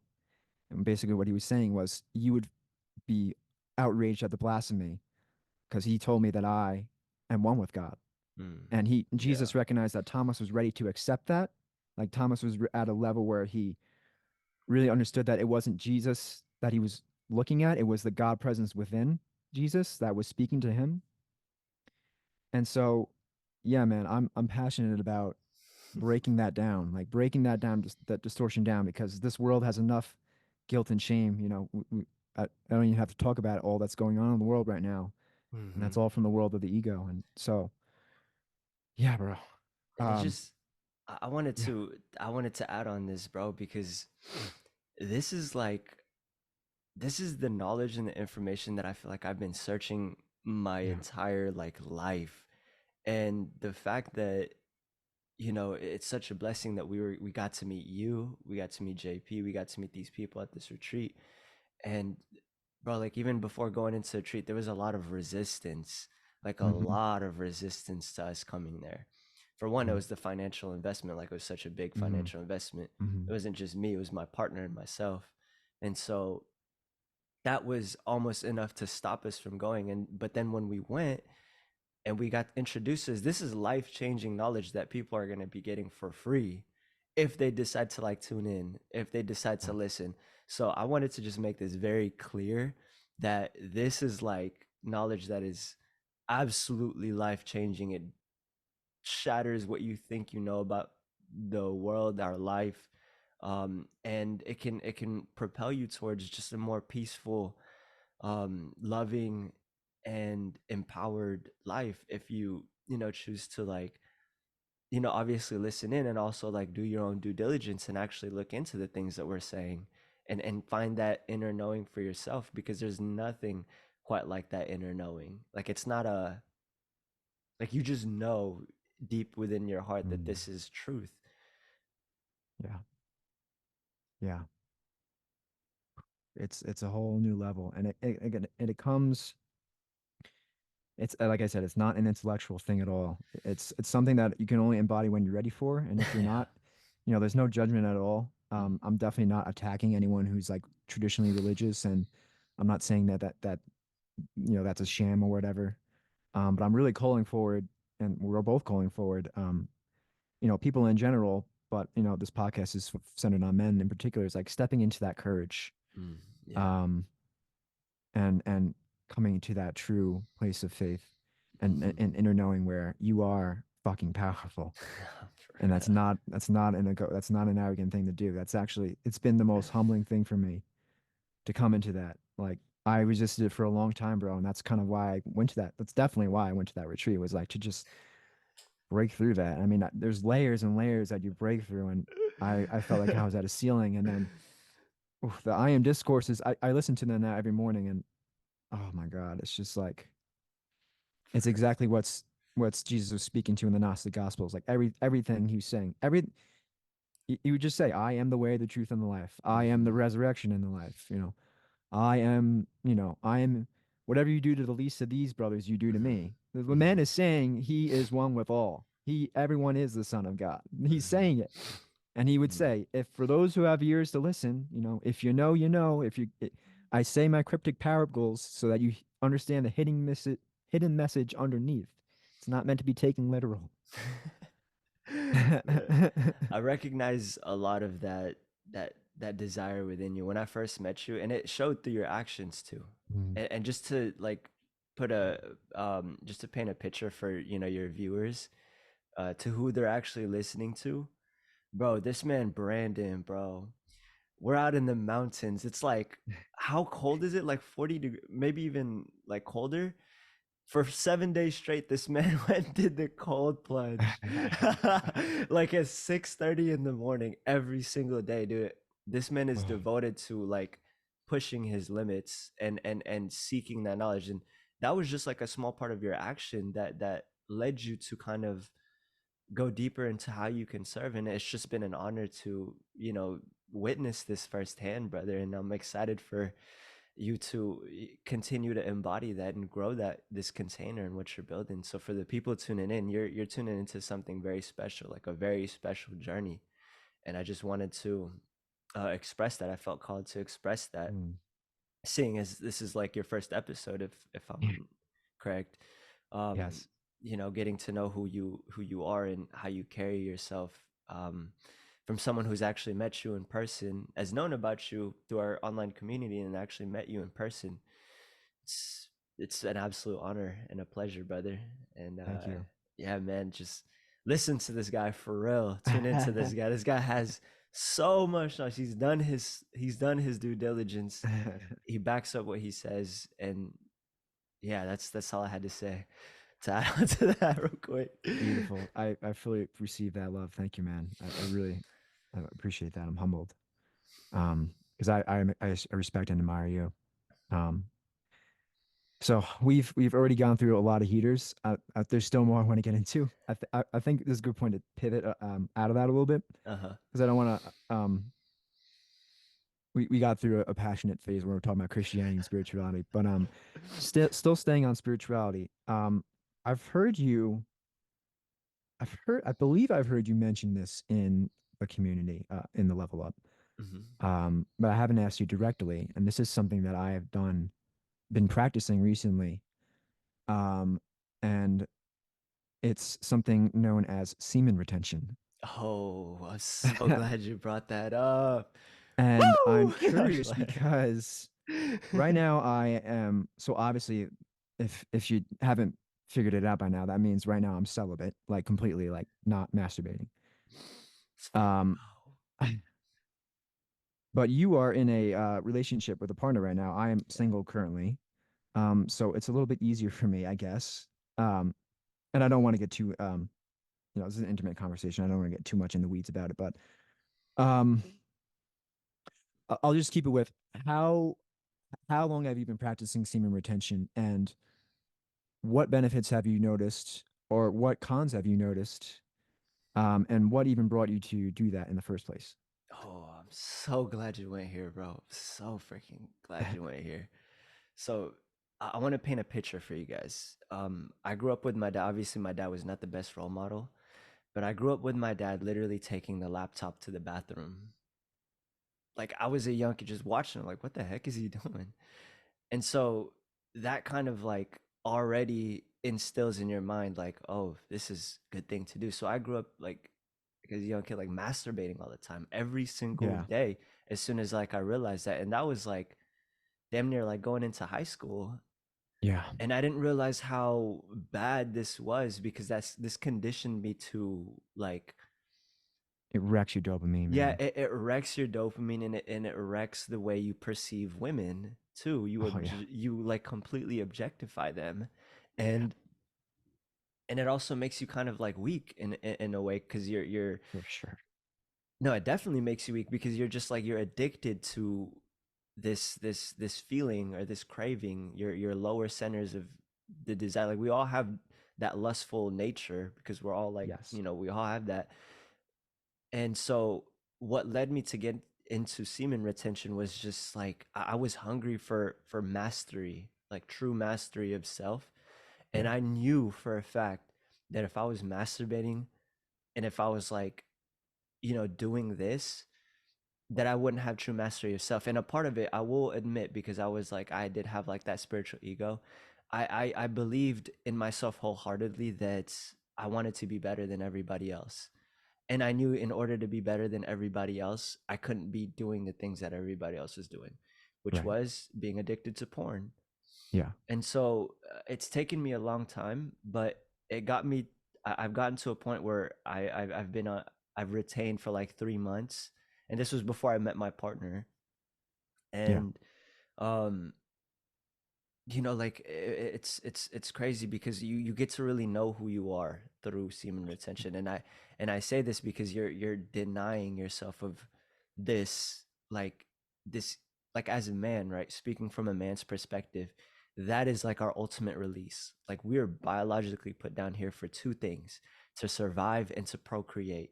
And the yeah, fact that you are denying your biological wiring, it shows you, it mirrors back to you like the different ways of your different sides. And so I was forced to get to know myself on a very deep level. Not only did I find like myself attracting more, like I started actually like my energy was a lot higher. I yeah, started attracting more women. And hmm, during that time, again, like I was just doing it to attract women to become better. um it gets to a point where it's like, what are you have to have another reason for doing this. yeah, And so my early years, my only desire with semen retention was to be better, to attract women, to level up my yes. physique. So it's still through the level of the ego. It's still through the ego. Yeah, And so now at my point in my life, I've made this transition, and going through the IM discourses as well, we're actually meant to retain our sexual energy so that we can draw it up and give it to God. So I didn't have that understanding before. I would just hold it in. yeah, Let me work out, yeah, let me go, like just build whatever I'm building. But then now it's like you can take this energy and you can draw it up and give it to God and allow God to express through you.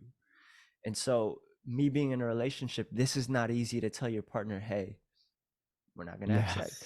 Yes. It's not, I don't care who you. It is not easy, and especially like as a man, when you're like, deep in the trenches, building your business, building your brand, doing whatever, providing, and it's been a long day, and you're cuddled up with your partner, you're both butt naked. It's like, you know what I mean? Like it's Yeah. difficult. So it challenged me in so many ways, and it's been like an on and off thing. Yeah, yeah, for sure. For sure. Before this, I've been retaining for probably like a week now. Before Yeah. this, it was like 3 weeks that I didn't let out, but now, and I'm speaking to people who are like in relationships. If you want to practice this, it's so important because you have a partner, you have a responsibility to show love to your partner in different ways and to express that and to make sure your partner knows that you are not just doing this because you don't like her, because that's what the feminine thinks. Oh, like I'm holding in my energy because I don't like you and I don't want to give you love. You have to let her Right. know you're doing this because you want to build a life Yeah. for that you know that both of you deserve to live, and the only way you can do that is if you work on those aspects of yourself that needed to be worked on at an early age but you didn't get the chance to, but now that you do, you have to, it's an obligation and a responsibility. And so I practice semen retention, and I do it because I want to utilize this creative energy, because that's what it is, to create for the Most High, for the people Yes. that are tuning into, the stuff that we put out. Um it's not for me. It's not anymore. It's not for me. I still get those attractions from, like, other people, but it's like Exactly. And it'll always be that's there. and it'll always be there. And you have to remember that comes with it. You have to battle your lust daily as a man.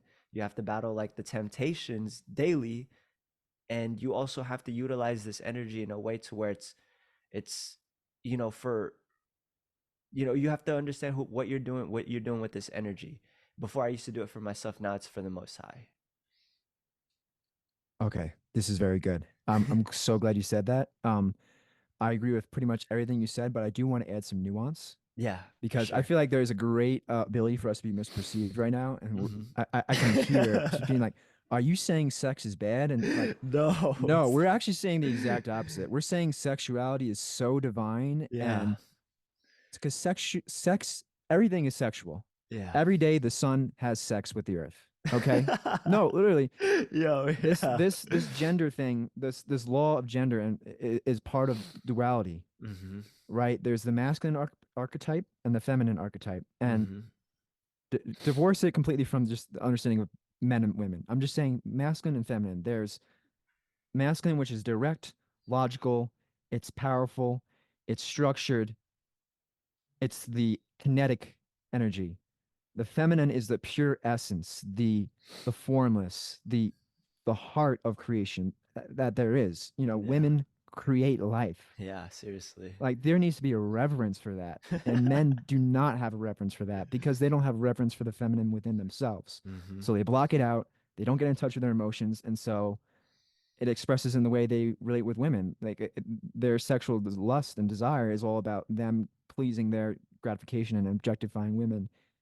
And this is something that I've never really felt. Like I felt like very off with like all my friends, but I never had the true courage and the true masculine embodiment of who I am to actually not wear that mask of like pretending that I'm also wanted to do that. And for a while, I convinced myself that that's what I want. Like, oh yeah, I want to hook up with a bunch of girls in college, and that's what I want. And look, if you're at a point in your life where you're a dude and like you're like quote unquote playing the field and you're exploring your sexuality, that's great. Like I'm not the conversation is not to demonize your sexual desire and your Hmm. lust. Hmm. Lust is actually that pure drive of creation to create, like Hmm. to Yeah. grow. And so when you're unintegrated, you that is a challenge because it's that lower level of your desire, like you're talking about. And if you're masturbating a lot and you're addicted to porn, and I was in the porn habit too, and I was in the masturbation habit too for a long time, you're perpetuating that cycle. And what's crazier is we often feel guilty about it too. Like no one feels great that they're at least in my opinion. I Yeah, felt terrible for every time I would watch porn and masturbate too. I felt like so less of a man, yeah. and felt so weak. Um, but yet I can continue to do that. And why? The same voice that convinces you in the moment, like, oh, just do it one more time. Like the next video is gonna be awesome. It's gonna be so great. That same voice is the same voice that whips you after you do it and says, "Oh, you're so bad. You're a sinner. You suck. You're weak." It's the same voice. Mm-hmm. So actually having compassion for yourself, getting in touch with that feminine side and giving yourself love and understanding actually breaks through that cycle Mm-hmm. and cuts right through that. Mm-hmm. And what you were talking about, and I'm so glad you said that, is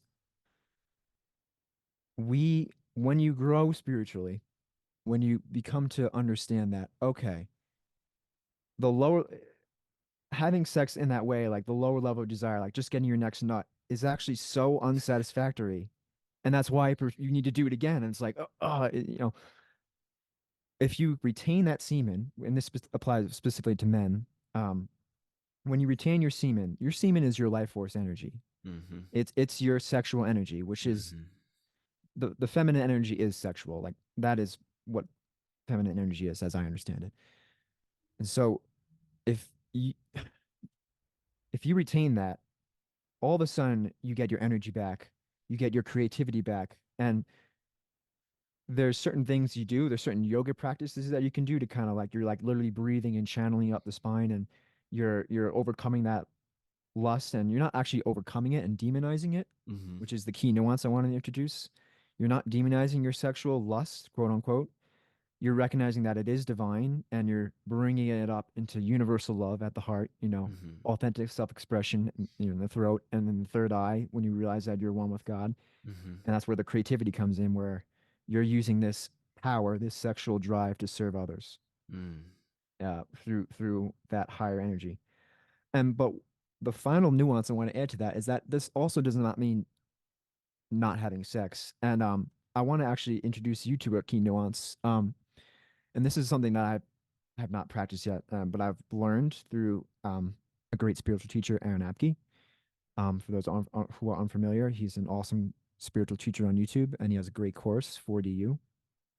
And when he talks about this because he says it's actually possible, and this is from the ancient yogic tantric sex practices, to as a man to have sex without ejaculating, Oh, I've and done you can it. actually still and you can still have an orgasm. Yeah, I've done that. It's Okay, great. and It's so freaking it's nuts. which blew my mind when I heard about that. I was like, well, wow. But that requires a lot, and I can't speak from experience because I have not gone through this yet. I'm still waiting on a partner for this, but you have to kind of practice the discipline of that. And like what it really becomes is because men have that desire, well, more like men when they relate to sexual like intercourse, it's more there tends to be a distortion towards like dominating the woman, Mm. like, and you feel like powerful, Mm-hmm. which is a distortion of the ego, right? And so Mm-hmm. when you practice this of actually it's all about her, it's about pleasing her, and she can have as many orgasms as she wants, and I'm gonna continue to do quote unquote make love, like it's about that. You're getting in touch, the man is getting in touch with his feminine side, Mm-hmm. then that's like a powerful catalyst for serving, right? For Yeah. overcoming that ego and that lower level desire. And that is Damn. when the way Aaron describes it is like this whole body orgasm that's so satisfying that you have to take a break from it for a few days. You're like, I'm good. Like that was like an out of body experience. And so I can't speak from personal experience from that, but I believe that that is what when I do get into my next relationship, which I want to be like the final, my life partner, that is what that is what I will be working on.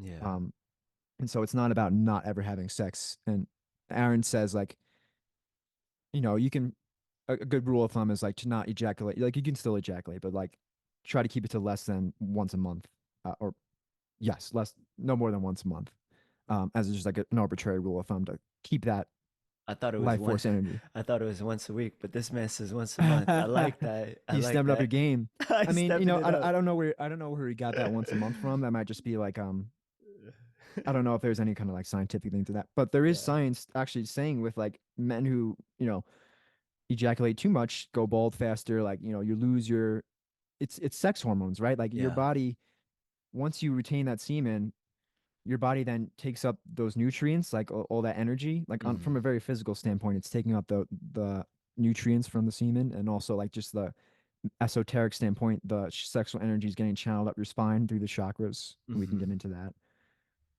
But yeah, I just wanted to add a lot of the nuance to that because you hit it right on the nail, and I feel like I said, there's a great ability to be misperceived when we talk about these things, Of course. Of and course. this is like a very, most men will hear this and be like, "Fuck that, it's not for me." It's like the power of the true masculine power of being able to be the master, like be your own master, Mm-hmm. um, and to serve women, which is what the true masculine archetype is about. Yeah. Every day, the sun devotes himself to the earth. Every day without fail, rises and gives and allows the feminine energy of earth, like Mother Earth, to have life. Because without both, without the pure essence and potential of life, which is the feminine, and without that activating power of the masculine archetype, there's no love. It's the alchemical process that the yin and the yang, that both polarities need to come into harmony with.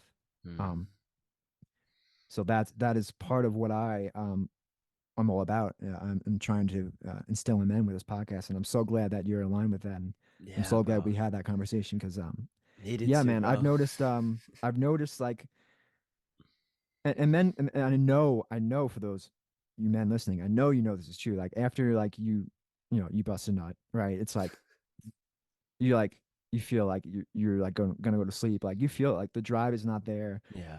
The just there's just so much benefit to it, and it gets easier once you have that clear razor cut like devotion. Man, you just on a whole new level. Um, Mm-hmm. and so yeah, I've been practicing semen retention since February. So not like I think the longest stretch I did was about 7 months. Wow. And now Amazing. I don't know where I'm at right now. Probably, and also like sometimes a nighttime ejaculation will happen. It's It fine, it does it does happen, yeah. But I've noticed. I'm curious what with you is like because when I was in the porn and masturbation thing, if I took a break for like a week from that, I would have like a wet dream like at least once a week. But like now that I've practiced semen retention for so long, that happens like maybe once every 6 weeks or so. Like Yeah. it's very rare because it's all just being channeled up. Mm-hmm. Like it's not getting bottled up down there anymore. I'm like, Yeah. it needs to come out. Yeah, I think what helps is definitely just before you even go to sleep, just like clearing your mind. Yeah, And if you go to sleep with like lustful thoughts and like, things like that, it'll manifest in your dreams and you'll have like a wet dream. They say yeah, that it's like they say that it's a very natural process to have a wet dream. yeah. So I'm, these are just my experiences. I I think that's true Yeah. to a certain degree. Yeah, Yeah, but I feel like it can be mitigated if you just clear your mind and try your hardest not to have like lustful thoughts for right before sure. bed. Because I found from my personal experiences that my wet dreams happen if I'm having like a dream, you know what I mean? Yeah, yeah, yeah. Same here. Like Yeah, and it just like holy shit, like that wakes you up. You're like, what the fuck? yeah. Some of But the dreams I have, man, are like I'm like, whoa, that was fucked up. yeah. Dude, it can But get it's just like it's that there's no again no guilt and shame. Like yeah. Yeah, I'm actually glad you said that because that's a part of the aspect of what it means to be an embodied and aligned man is to accept those parts of ourselves that are fucked up, to love right, it, to accept, to forgive, and right, to love. Because if you can't do that, then you're not being true to yourself. You're not living like your fullest expression. It's not yeah, about like it's not about like just oh, like I did that in the past, therefore it's okay to keep doing it now. It's not about that at right, all. It's about accepting that you did that, no longer guilting and shaming yourself, because at the core of it, like, you are still human. You have to learn one way or another. You have to yeah, love it, because even Jesus, he didn't spend time with like a bunch of like saints. He spent time with sinners. And so what quote diff unquote sinners. Yeah, yeah, quote unquote.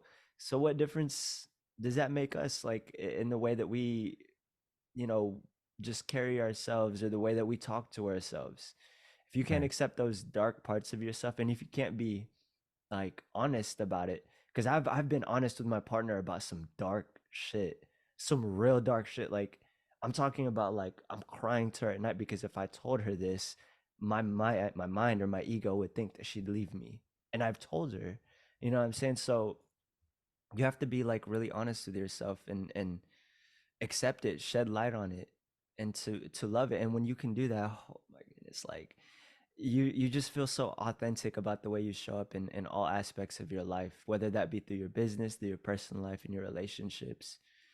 And you no longer feel shame for who you are or what you've done. Yeah, for sure. That's so courageous of you to like be there crying and like being so vulnerable because that's what the feminine healing is all about. It's like Yeah, having the courage to yeah. sit with that emotion. Because men, we don't do a good job at that. We suppress it. we We sup- think we're macho. We think we're alpha. We're logical. But that's actually cowardness. It's actually Mm, weak, mm, paradoxically. Like when you embody that feminine aspect within you and you just get raw and vulnerable with your partner and have that courage, that's what masculinity is all about, like that courage. So it's mhm. actually, like I said, it's all about the integration, the yin and the yang, the duality. But I can go on for, you know, years talking about that, but that's what this life is all about. Um, yeah, man, this has I'm been, actually curious. I wanted to ask you a yeah, question because I yes, have not fully understood like we have that oneness, obviously, like that unity. But then how does duality or that yin and yang play mhm, in part of that oneness? So because you say that duality is a part of it, a part of how we operate in life, and it shows up in the sun and the earth, right? The waves, mhm, the water, the ocean, and the land. So mhm. how does that then become an illusion? Because I've heard you mention that that is also an illusion. So where does Right. oneness and polarity like play or duality play? Fantastic question. Fantastic question. So the law of one, Sweets. you guys, I cannot recommend it enough because it just gives such satisfying answers to that. So if we zoom all the way out, right, there's just the one infinite mystery that is the creator, that is God. You can call it just simply infinity. You can call it love. You can call it whatever. It's nameless. It's formless. And in that pure state, and this is all according to the law of one, in that pure state, there's no experience because infinity is not, experience means by definition is finite, right? And experience is finite. So there's just the raw, infinite creator. And so it's kind of hard to intellectually package, but if you can kind of follow along with me, this isn't necessarily a chronological thing, but it's kind of like a mechanical thing. So the creator wanted to actually know itself, because if the creator is all that there is, there's no other thing that can tell and show the creator what it is. It has to express itself, and so it does that through creating duality. So love is all that there is, but it doesn't always seem like that, right? Like in our world today, we see people suffering and dying in war. Um, to as an obvious example, genocide, like all these things. And so it's very easy to get triggered and say, like, are you just saying that's not real? Like these people are suffering and dying. And this is the key nuance. It's not like that's not happening, but everything is a dream within consciousness. And so when you zoom all the way out, I'll pivot back. I- I'll kind of go back to what I was saying. So it's such a mind fuck, bro. That's what I It's wanted such to a know. mind fuck, bro. If you can imagine, if the one infinite creator just created all love, which it did, but if the experience was just all love, like everyone knew that we're all one automatically, like we come into this life, we understand that the truth. There's no ego. There's no Darwinian world of survival of the fittest that we evolved from out of. If there's none of that, then how can we truly experience the love that is God? God does not need to create duality to be itself, but it needs to create duality to experience and know itself. Does that make sense? Like a mirror almost. Right. Mm. So ultimately, this is all a dream. Like, and people say that people can get nihilistic and be like, it doesn't matter. Everything's going to go to shit. We're all going to die anyway. It doesn't mean anything. It's like, actually, that's the most beautiful thing because everything is, it's the underlying beauty of the one I am presence that is always present. Like it never dies. The form changes, but the the essence that is behind it never dies, and it's always peace. It's always that power of I am. Nothing ever happens to the I am presence. Nothing ever Mhm. happens to awareness. Mhm. Awareness is the space that allows an experience to happen. And so it's through that contrast, like I said, it's through that duality that we actually see, okay, this is what love is like. Because Mm. in this darkness, I was able to come through it and find the light, which is the creator. Mm. And I'll give you another analogy. Imagine if you were in a white room and that's all you knew. It's just like pure white. There's no contrast at all. And it's just, that's all there is. Mhm. You wouldn't even know you're in a white room until you went into a dark room and be like, oh, that is the light. Mm. You know what I Yeah, mean? Like that exactly. is, so that's what this experience is all about. It's a temporary thing. And so all those people suffering and dying, like, yes, that's happening, but that's happening within the dream of consciousness. And we're creating that. And we don't have to create that. There's no God shooting lightning bolts down on us, causing all this pain and suffering. God is all that there is. So that is also God that is experiencing that pain and suffering. Like, and so we have the ability as conscious co-creators, because we are one with God, to choose a different reality, to choose love, to find the light within this darkness. And that's what so many people are doing now anyway in this, we've just gone through a pandemic and there's been a lot of dark stuff that's been happening, a lot of authoritarian stuff that's been happening from that, and also just, people dying from the pandemic itself. And it's like Yeah. people are starting to find that light. They're starting to be more courageous, more Mhm. authentic. Mhm. And so was that darkness really bad? Because from the totality of things, it brought out the light. It Mhm. forced you, it gave you that catalyst to find the light within. Mm. And so without that catalyst, would you have any drive at all to know and understand and to grow? Mm. Maybe not. And It's very hard to I'm sorry, it's very hard to explain. I don't do a good job of it, but anyone should take the Law of One and read it and just see if it resonates with you because it's basically a text that's channeled from uh, what they refer to themselves as a sixth density extraterrestrial race. And so this might be a little spacey for people, but if you just read it and you take it what resonates, you'll find that it's super satisfactory and it kind of harmonizes those paradoxes. Because like they say this is a paradox. Like there is quote unquote evil in the world, but that evil, quote unquote, allows us to see the light. And I'll kind of make one more point to kind of uh bring that balance again.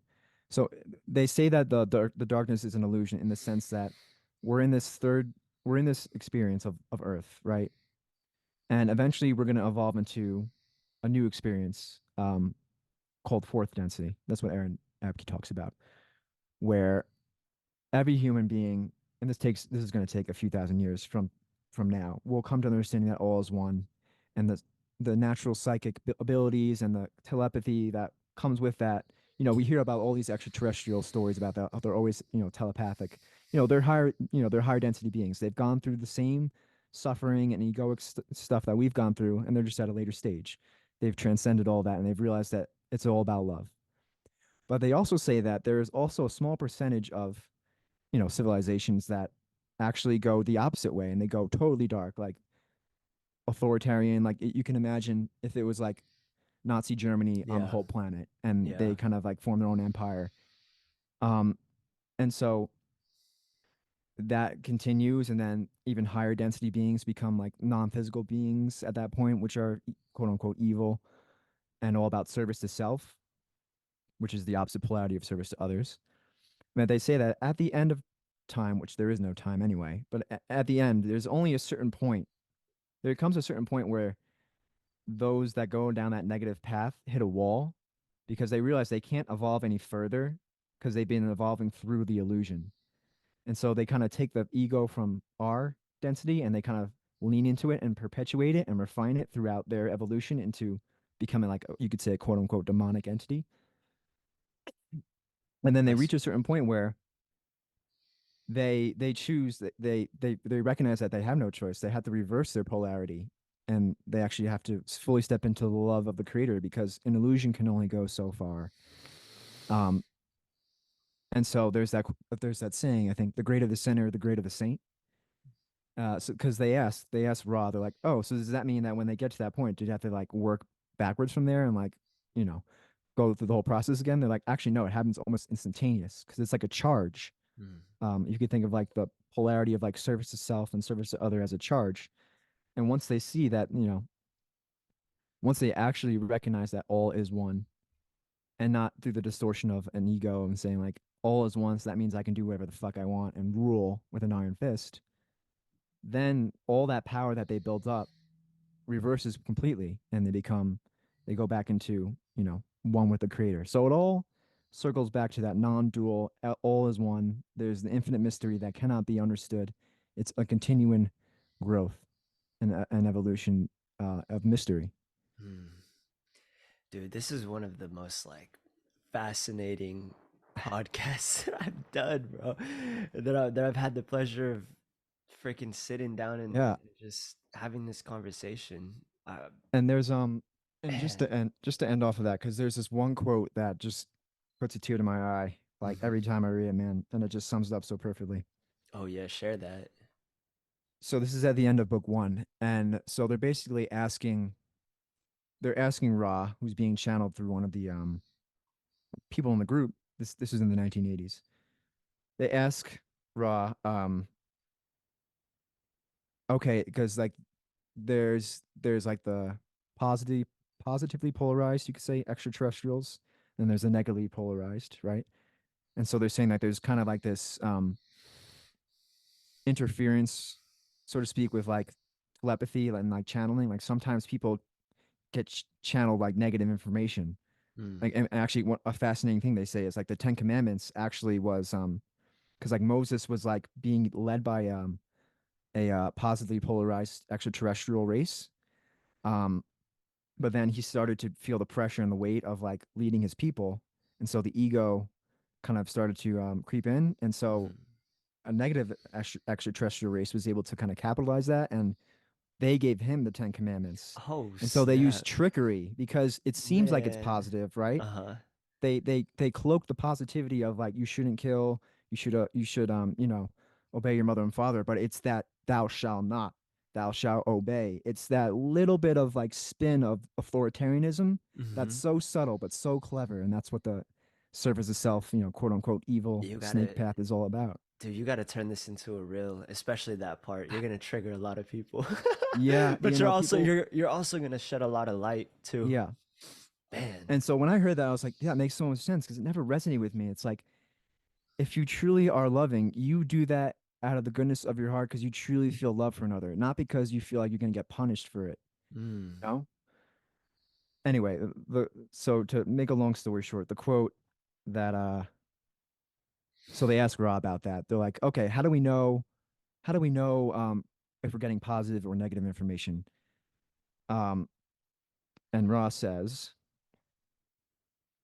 I'll just say, all right, I'll read the question and the answer. The question is, then I am assuming all the groups getting telepathic contact from the Confederation, that's the positively polarized extraterrestrials, are high priority targets for the Orion Crusaders. That's what they refer to as the negatively polarized extraterrestrials. And I would assume that a large percentage of them are having their message polluted by the Orion group, like the Ten Commandments. Can you tell me what percentage of them had their information polluted by the Orion group, and if any of them were able to remain purely a Confederation channel? And Ra goes, to give you this information would be to infringe upon the free will or confusion of some living. So again, Ra is positively polarized. So they're not going to tell you things that they don't want to give you too much information because they don't want to interfere. So Yeah. that's a good sign right there. They don't want to interfere in your journey, but they also want Mm. to help. Yeah. So we can only ask each group to consider the relative effect of philosophy in your so-called specific information. It is not the specificity of the information which attracts negative influences. It's the importance placed upon it. kind of like, the cultish thing about, the religion. It's like placing so much importance about these dogmatic things. Mm. This is why we iterate quite often when we're asked for specific information that it pales to insignificance. Just as the grass withers and dies, while the love and the light of the one infinite creator redounds to the very infinite realms of creation forever and ever, creating and creating itself in perpetuity. So why then be concerned with the grass that blooms, withers, and dies in its season, only to grow once again due to the infinite love of the light of the one creator? This is the message we bring. Each entity is only superficially that which blooms and dies. In the deeper sense, there is no end to beingness. It's like, whew. Every time I read that, I'm like, all Man, right.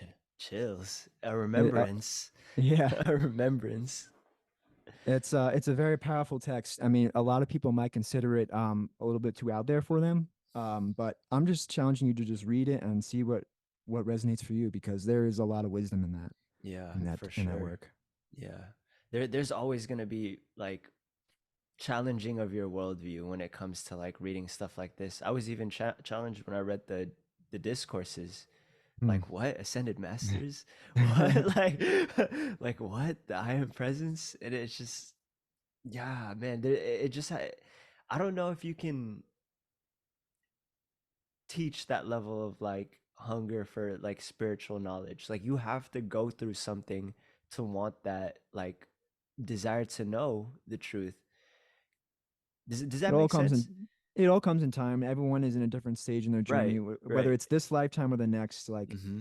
it all will come in time. That's what they talk about, Rod. It's like every entity is on its own journey. It all is well. Everyone always come. It's all coming back. Yeah. It's the being one, and it's the same. Holding that everything is one and already perfect, and also it's perpetually creating new and new experiences to know itself. And it's just, yeah, it's an It's infinite mystery that cannot be understood. It can only be embodied with the heart yeah, through love, for which is at the sure. center of it all. Man. I'm gonna get the law of one today, bro. That's the I was holding off on placing my order in my Amazon cart, bro. I'm gonna add that. So what is it by Rod? Like what? So it's the law of one, Sure. It's and called the then law of one. Right up here. This was because I was already very spiritual, and I had mm-hmm. known about this text for a long time, and I hadn't read it. Uh-huh. And I just on a whim, it came up on my like Amazon feed, and I was like, huh, okay, let me read this, because I was starting to read on the beach. Yeah. And it just, I was like, wow, I wish I read it sooner. Man. But yeah, it's the raw material. It's called, actually, the Law of One by Ra. You can look it up. It's on Amazon. Or Okay. yeah, there was a group in the 1980s that made, through their experimentation, contact with, they call Ra. The Mm-hmm. you know there's a lot of fascinating things about that. I don't know if you remember your history, but Ra is associated with the ancient Egyptians. Yeah. Yeah. They had their sun god called Ra, and they Mm-hmm. talk about that here. And then they also talk a lot about Jesus. Ready. So yeah, Man. you would feel the you would love it. I recommend, highly recommend. Yeah, placing the order today. Yeah. Oh man. um. Wow. I mean, we've been talking for over 2 hours now. I'm just going through. We've already talked about so much, and I feel pretty complete. But I just want to Yeah. touch on a couple more other things. Um. Mostly, I guess. So now you're an entrepreneur. You're in your business. Mm-hmm. Um. Can you describe what you do and kind of what challenges that have been coming up for you lately in like starting this business venture, um, and the victories and the triumphs, as well. Yeah. So, I painted a picture for you guys in terms of like what my living situation was like when I moved out at 19. That continued for about 20, like 5 years, 5 years of where I was living paycheck to paycheck. And um, I needed a way out. Like I couldn't live like that. It was pure survival mode. So 2020 happened and that this is when I started to document my journey on YouTube, to just talk about my experiences. And like literally it's my YouTube channel. You could scroll all the way down and you can just see me. Like, I was a bartender at that time and I was talking to my camera. I was in my car and I was telling everyone there's another way. There is another Yeah. way. And I was just deeply devoted to whatever I had to do to create the life that I knew that I was worthy of living. And so it's led me to the path of entrepreneurship. I got my feet into this through door-to-door sales, which is Mm. fucking brutal. Like, imagine every day you're not working for anybody, by the way, you're kind of working for yourself in a way. Yeah. But imagine, like, you have to wake up and you have to like get yourself to go out on the doors, to get rejected hundreds of times It's before you brutal. could get the yes. Yeah, and this isn't just like, to paint a picture for those who've never knocked door to door, like, you have people like literally slam the door on you, or Yeah. like you'll have people tell you like, get off my lawn before I shoot you. And I Oh was boy. knocking on like the ghetto parts of like the other town, which is called Vallejo, the V, if anybody is in California. I was knocking in the ghetto parts of Vallejo because at the time I was selling solar. I believed that the people that would benefit from it were the people who are like choosing between groceries or having their light bill on.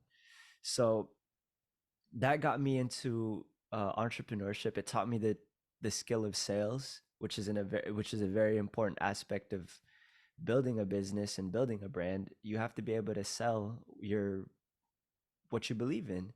When you get a partner, you Yeah. have to sell who you are to her, right? Like, Yeah. you have to make her You have to believe believe in in, yourself. yeah, you have Yeah. to believe in yourself, and then she'll feel that energy. That's kind of sales in general. So I did that, and I started to make tons of money. Like, my first deal was like $9,000, and that fucking Wow. rocked my world, bro. Mhm. Like, it was like a 3 hour meeting. We did two meetings. The last one was 3 hours. I remember closing that deal and my nervous system was shot to the roof. Like, I was that same night, bro. I got some Subway, I ate it, and I went to my closet and I rocked back and forth in my closet because I was like, am I supposed to be making money this way? Like, literally just like processing like the different avenues of how you could make money. And this is Yeah. only partly due to ancestral trauma and trauma from my childhood of growing up in poverty and then growing up living paycheck to paycheck, used to the idea of being addicted to getting paid that same day because I was working off tips and I was getting paid hourly. Yeah. But it wasn't nearly as much as like if I was to go in sales, right? So that shattered my perspective. And I started to make a lot of money. I hit my goal of paying off my car, which I did. And then once I hit that goal and I started making all this money, like, it no longer satisfied me. Like, it was like I was just making money and it was just regular old day.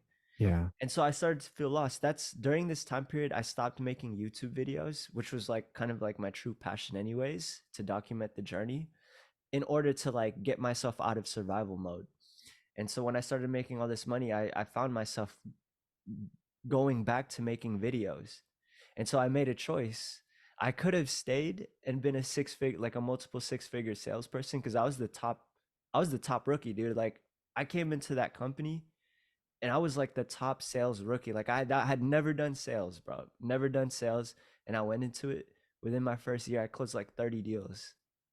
I Huh. could have stayed and been a multiple six-figure like salesperson, but I chose to like leave to get into basically I took this course for social media marketing agency, and I started making YouTube videos again to document that journey because I wanted to build my own business. I wanted to build my own brand. And I didn't get all of that in one go. I didn't get the full vision all at once. Like, it was just bits and bits that I had to trust and have faith that I was walking in the right direction. So I took this course. I decided to leave selling door to door because it no longer fulfilled me, and I started making YouTube videos again. When I took this course, I failed miserably at doing social media marketing because I was doing it from a different lens. I was doing it from a paid ad lens, which I won't really talk too much about it, but you're basically just like helping people run ads on their business, for their business, whether it be like for lawn, like people who do lawn work, real estate agents. It wasn't aligned with who I was, so I failed. And now I've gotten to a point where all I've done was just make a whole bunch of YouTube videos just documenting my journey. And it came to a point where I was able to realize, like, holy shit, like I'm actually I'm a pretty good videographer and I'm a pretty good editor. Yeah. And it just wasn't apparent to me that those were my gifts, to be able to to be able to do videography and to be able to do um like editing work.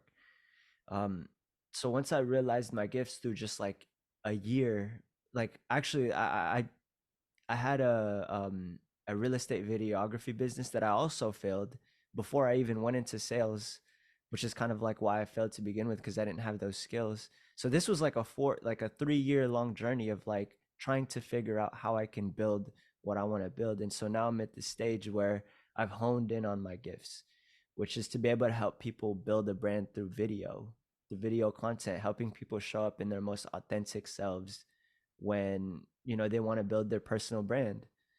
That's what I'm passionate about. I love helping people build a personal brand and build it with um, an alignment to their true nature, their authenticity, to their divine selves. And this came through a realization of when I was working with a client, and she was like kind of in a way like subtly shaming herself, subtly guilting herself as I was recording her, and I sensed that energy, and I realized there's a gap in the way that I can help people. And if I bridge that gap of like helping people show up in their most authentic selves, recording them, helping them build their personal brand, like that's a service that I can sell and believe in, because I've done it for myself. I've done it Yeah. for my clients. So what's stopping me from like, really building this thing? And now the challenge is to scale it and to make it so that I'm not the one doing everything, because I do pretty much like all of it. Yeah. Like I Yeah. record, I coach, I edit, like you know what I mean. So It's a it's like lot. it's a lot, and that this is kind of like the challenge of people who are into 9 to 5s. And I'm not shaming anyone who's in a 9 to 5. Yeah. I genuinely believe that um as long as you're fulfilled in what you do, that's really all that matters. It doesn't matter what you're doing. The fulfillment is all that matters. If you love what you're doing, do that. But for Yeah. me, like my path has always been to build something, to create. And so now the challenge becomes, okay, like how do I remove myself from working in the business and I can work on the business? And it's been a hell of a journey. The initial challenge was to sign a client, which I didn't do until like freaking like 11 months, bro. Like I didn't get paid when I left that sales job before I went into the Level Up Collective, which is the conscious mastermind that we're in now, the wealth mastermind. I didn't get paid shit. Like I didn't make any money for 11 months. And Wow. that's like the price that you have to pay. Like you're not going to get, you're literally, Yeah. all sales is that you're moving people away from pain and towards pleasure. Yeah. And as an entrepreneur, it's kind of crazy because you're moving towards pain, short-term pain, but you're trading in for long-term pleasure. Yeah. So that's kind of like another paradox, which is kind of hysterical. But yeah, it's been an amazing journey. I feel so free. I haven't worked like a quote unquote job, because the door-to-door sales, I still consider that a job, because Yeah. No, for sure. you're working for somebody else's empire. You're Oh building yeah. their empire. And Yeah. so now I work solely for myself. The challenge is more so like, just the little day-to-days, which is completely fine with me, because I have complete control of my time and energy, and I have freedom, which it took me a really long time to see this. Like I didn't see this Yeah. till like 7 months into my journey, where I was like, holy shit, like I'm not working anymore. Like I'm just working for myself. Like this is all I ever wanted. When I was living paycheck to paycheck, all I ever wanted was to not have to clock in, to not have to go ask my Yeah. supervisor, can I go to the bathroom? To Yeah. to to not have to, like, just dread going to do something that I don't want to do, but I have to because I have bills to pay. You know what Right. I mean? So yeah, it's there's no words to describe. There's like really minimal words to describe like the feeling of what it truly is to have your time and energy back. And Yeah. it took time. Like I said, I didn't have the full vision. And that was the challenge initially too, is that you're acting on blind faith. Like Yeah. you're making choices Oh that yeah. seem like they're fucking disastrous. Seem insane. Yeah. Yeah, exactly. And then, you know, freaking few years later, you're like, I see why I made that choice. Yeah. Oh, I feel all that. I had I had a very comfortable job. Um, Comfortable in a sense financially. Mm-hmm. I worked hard to get the qualifications to work. I work there. I'm still a licensed physician assistant, but I'm no longer working. Mm-hmm. And I was working in an intensive care unit for 4.5 years. Uh, Um, and I just hit a ceiling because and that job was awesome. Like great people. It was really engaging. I loved it when I was there, but I hit a certain point where I remember like when I was working at the grocery store being like, one day I'm gonna make it, I'm gonna be there, I'm gonna be in my career, and it's gonna be awesome. And in many ways it's been great. But I realized at a certain point that I'm still I don't have sovereignty over my time. Like when I want mm-hmm. to schedule a hangout with my friends or whatever, I gotta check my schedule. That changes week after week, and I'm locked into that. I'm not doing something that the passion eventually ran out, and I was like, this is the same thing of the grocery store, just more money and more stress now because the job was super stressful. Working in critical care, 12-hour shifts, Oh man. people dying. Yeah, it's whew. Anyway, so like now I'm in that phase of kind of what you're mentioning. It was like I gave a lot of that up and I'm trying to do my own endeavor of like my own life purpose and I still don't have it crystal clear. I mean, I am right now in the starting a personal mentorship program helping both men and women who kind of like the earlier archetype of my journey that know that there's something more to life, kind of like what you, it's similar to your journey, but don't know what it is that they need or know or have heard teachings such as like, using conscious creation to create your desires, but struggle with like actually applying it, holding themselves accountable, and then all the nuance that comes with like getting on the other side and then what. So like all that stuff I'm building now, but yeah, I mean, what ultimately the inspiration for this podcast and what I want to be doing more is helping men just be their most authentic self. And I don't know how that service is going to look like eventually, but I definitely there will be community aspect to it. Mm-hmm. There'll be a brotherhood aspect to it. And so, what better way to start than with this podcast and with Oh this yeah. awesome guest? I mean, I'm truly honored that you came on. I loved this conversation. Um, I feel like we can go longer, but I'm worried about my camera running out of data. It's okay. I haven't even tested it. I feel pretty complete with all this. Actually, I just want to ask one more thing. Yeah. Um, Two more things actually.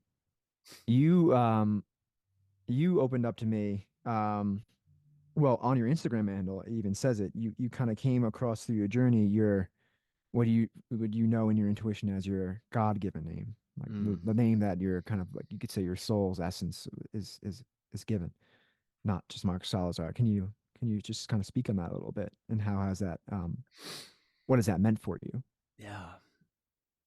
This is gonna come out on the vlog that we did on Mount Shasta, by the way, too. So, Awesome. we went on a 7-day retreat to Mount Shasta. Mount Shasta being this like um the root chakra of the world. It's a very bit like very strong energy center, and there are a lot of very spiritual individuals there, very spiritually tapped in. And we met this guy named Omaran. Yeah, This guy built a freaking pyramid in his backyard. it's wild. I've It's seen it. Yeah. so wild. And he introduced us to our starborn name. Omaran isn't his like government name. That's his Oh, that's starborn right. name, which Right. Right. he found through like it was like a ritual that he had to undergo with this lady, God bless her soul, who passed away. But I was very intrigued. As soon as he told me his like us his God-given name, I was like, I'm gonna know my God-given name. Like I was determined to know my God-given name. And so we went into the pyramid. We spent time into this in this sacred like pyramid, And I set the intention to know who I am, to remember my God-given name. We must have been in the pyramid meditating for like an hour and a half or something like that, and I didn't receive it during that time. I didn't receive it. And so the retreat's over. My partner and I decided to tap into our intuition and stay for an extra 2 or 3 days. So we stayed, and we revisited Omaran. And Omaran, it was me, my partner, and JP's partner Emi. So it's us three. We went back, and the reason we wanted to go back is because he had this Christ consciousness device. If you guys don't know what that, it looks like, it's kind of like a Merkava sphere. Like it has like 12, I think, points. It's like a star, but it has 12 points that are like all over the like around it. And we underwent this ritual. And so when I was in the Christ consciousness device undergoing this ritual, this like hour and a half ritual, um, I again held that intention of knowing my God given name. That was my intention, to know who I am. And yeah, the ritual involved, again, spending time in that Christ consciousness device, spending time with these tree spirits, um, spending time with Mother Earth, and then spending time with like the four elements as well. And then in the last bit, when I finally received my name, I had to walk this labyrinth.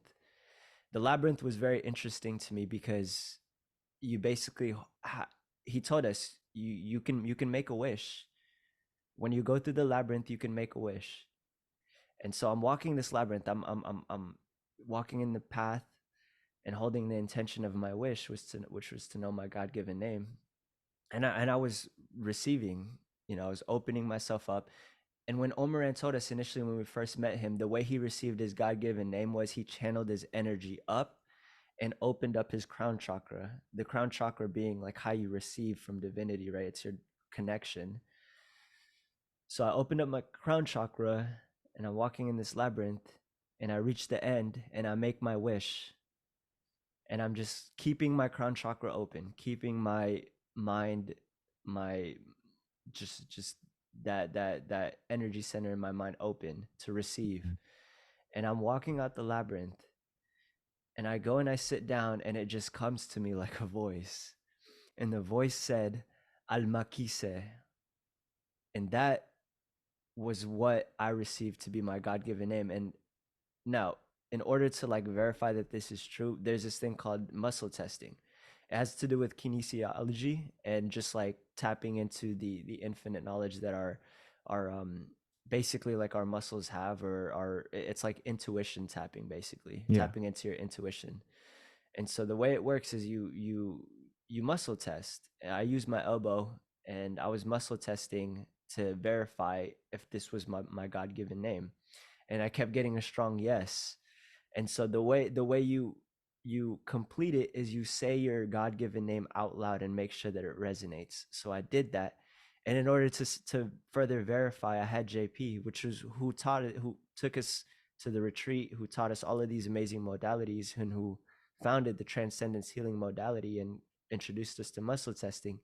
I had him verify that this was my God-given name as well, and he got a strong yes. And so when I took all of this like evidence together, right, the inner knowing within myself, muscle testing for myself, and then having someone else muscle test, I knew in my heart, and it came, that it was a remembrance to who I am.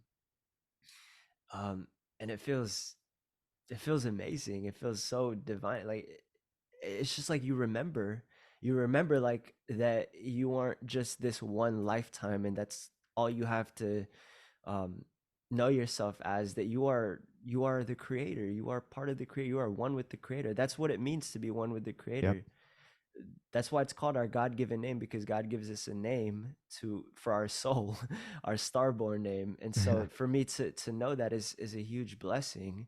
And I wouldn't have known this if I had not overcome the obstacle of making such a huge financial investment, Yeah. right? Which I'll be transparent. I paid 8,888 for my partner and myself. So for anybody listening into this, that's a fucking big number. You know what I'm It's a saying? big chunk change. Yeah. But to people who are like already, way further in their career, that might not be a lot of money to them. That's like that's little to them. It's all very subjective. Yeah. So for me at this stage of my journey, that's still kind of like a huge chunk of money. But the challenge becomes, can you embody being wealthy, and as open you are to receiving money, can you be open to giving? Because that's part of what it means to be wealthy. It's not just to receive, but also to give. And so Yep. I had to For overcome that sure. challenge. And I also had to overcome the challenge of like being open to everything I'm taught. And then like overcome the other challenge of like, okay, let's stay a few more days because that's what we're called to do. And so it just came with a bunch of like challenges that were overcome because that's what God set out for me and my partner. And yeah, that's, I guess that's in a very simplistic manner, that's kind of how I would paint that whole experience. It's just a blessing and a remembrance. That's beautiful. That's amazing. Yeah. That truly is something that's great. I saw your Instagram handle and I was like, is my Instagram glitching up? Like, why is it seems like out and it looks like alchemized, like It almost like, does. It and does. it's very much what you're all about. When I'm trying to talk about it, it's like, yeah, that alchemy of merging the dualities, and that's what is spoken about in the Gnostic Gospels. It's what's talked about in the Law of One. It's a very key thing for growing is coming back to oneness, which is Hmm. already always present. Yeah. Um, yeah, wow. I'm gonna just leave it off with, do you have any advice for men struggling with confidence or being vulnerable, um, or anything like that? Yeah. Any Uh, final words? what comes to my awareness is what started off this whole journey for me was journaling. Um, and being really honest, because I found myself too when I was journaling that I wouldn't talk about the things that I wouldn't want to talk about. Yeah, yeah, And that then becomes the challenge. That then becomes the challenge. Because if you can't write down to yourself, nobody else has to see it. But it's like, if you can't write down to yourself and admit, like, this is what I've done, this is where I've met in my life, and I'm yep, choosing to face this and look at it because it's now physical. It's no longer just in your mind. yeah, It's now physical, and you can see it for what it is. That becomes like a catalyst in itself, and it allows you to transcend like all of the limitations that stop you from stepping into your true authentic self, your inner power, your divinity. So my biggest advice is, if you haven't already, start journaling on the stuff that you don't want to talk to people about. Start being transparent with yourself, and then if you have a loved one, like for me it was my partner, open up to him about that, especially if you're a man. Again, like Brandon said, the hardest part about being a man is like we hold in all of our experiences and all of the fucked up shit that we've done. yeah. And yes, we've all done fucked up shit. We hold all of that in, and we don't give ourselves the space and the love to accept it. The best way that you can do that is to shed light on it and to be vulnerable, and to do it out of love. Don't do it out of hatred, anger. Exactly. Maybe you need to get to that point, Hmm. but after then you have to transcend and embody love. So that's my biggest advice. That's what came to mind, especially for your audience. And yeah, just know that this isn't the only experience that you're ever gonna get. This is an apparently infinite Yeah. experience that we're gonna be going through, and it's just buckle your like my granddad say, buckle up. It's gonna be a wild fucking There you ride. go. It's gonna be a wild ride, and you just yeah, it's an infinite game, so don't take it too seriously sometimes. Yeah. I think that's a key thing is don't take it too serious. It's Have okay. fun. Have fun. Yeah, powerful. All right, Mark. So for my audience, just let us know like where we can find you on social, and in case we want and anyone wants to kind of investigate more of what your business and brand is, and they can find out more about you. Where can they find you? Yeah, so you can find me on all the platforms. I'm talking YouTube, Instagram, Facebook, TikTok, Twitter or X, Threads. You can find me all on those platforms, and my handle is now Almachize, which is Almachize, and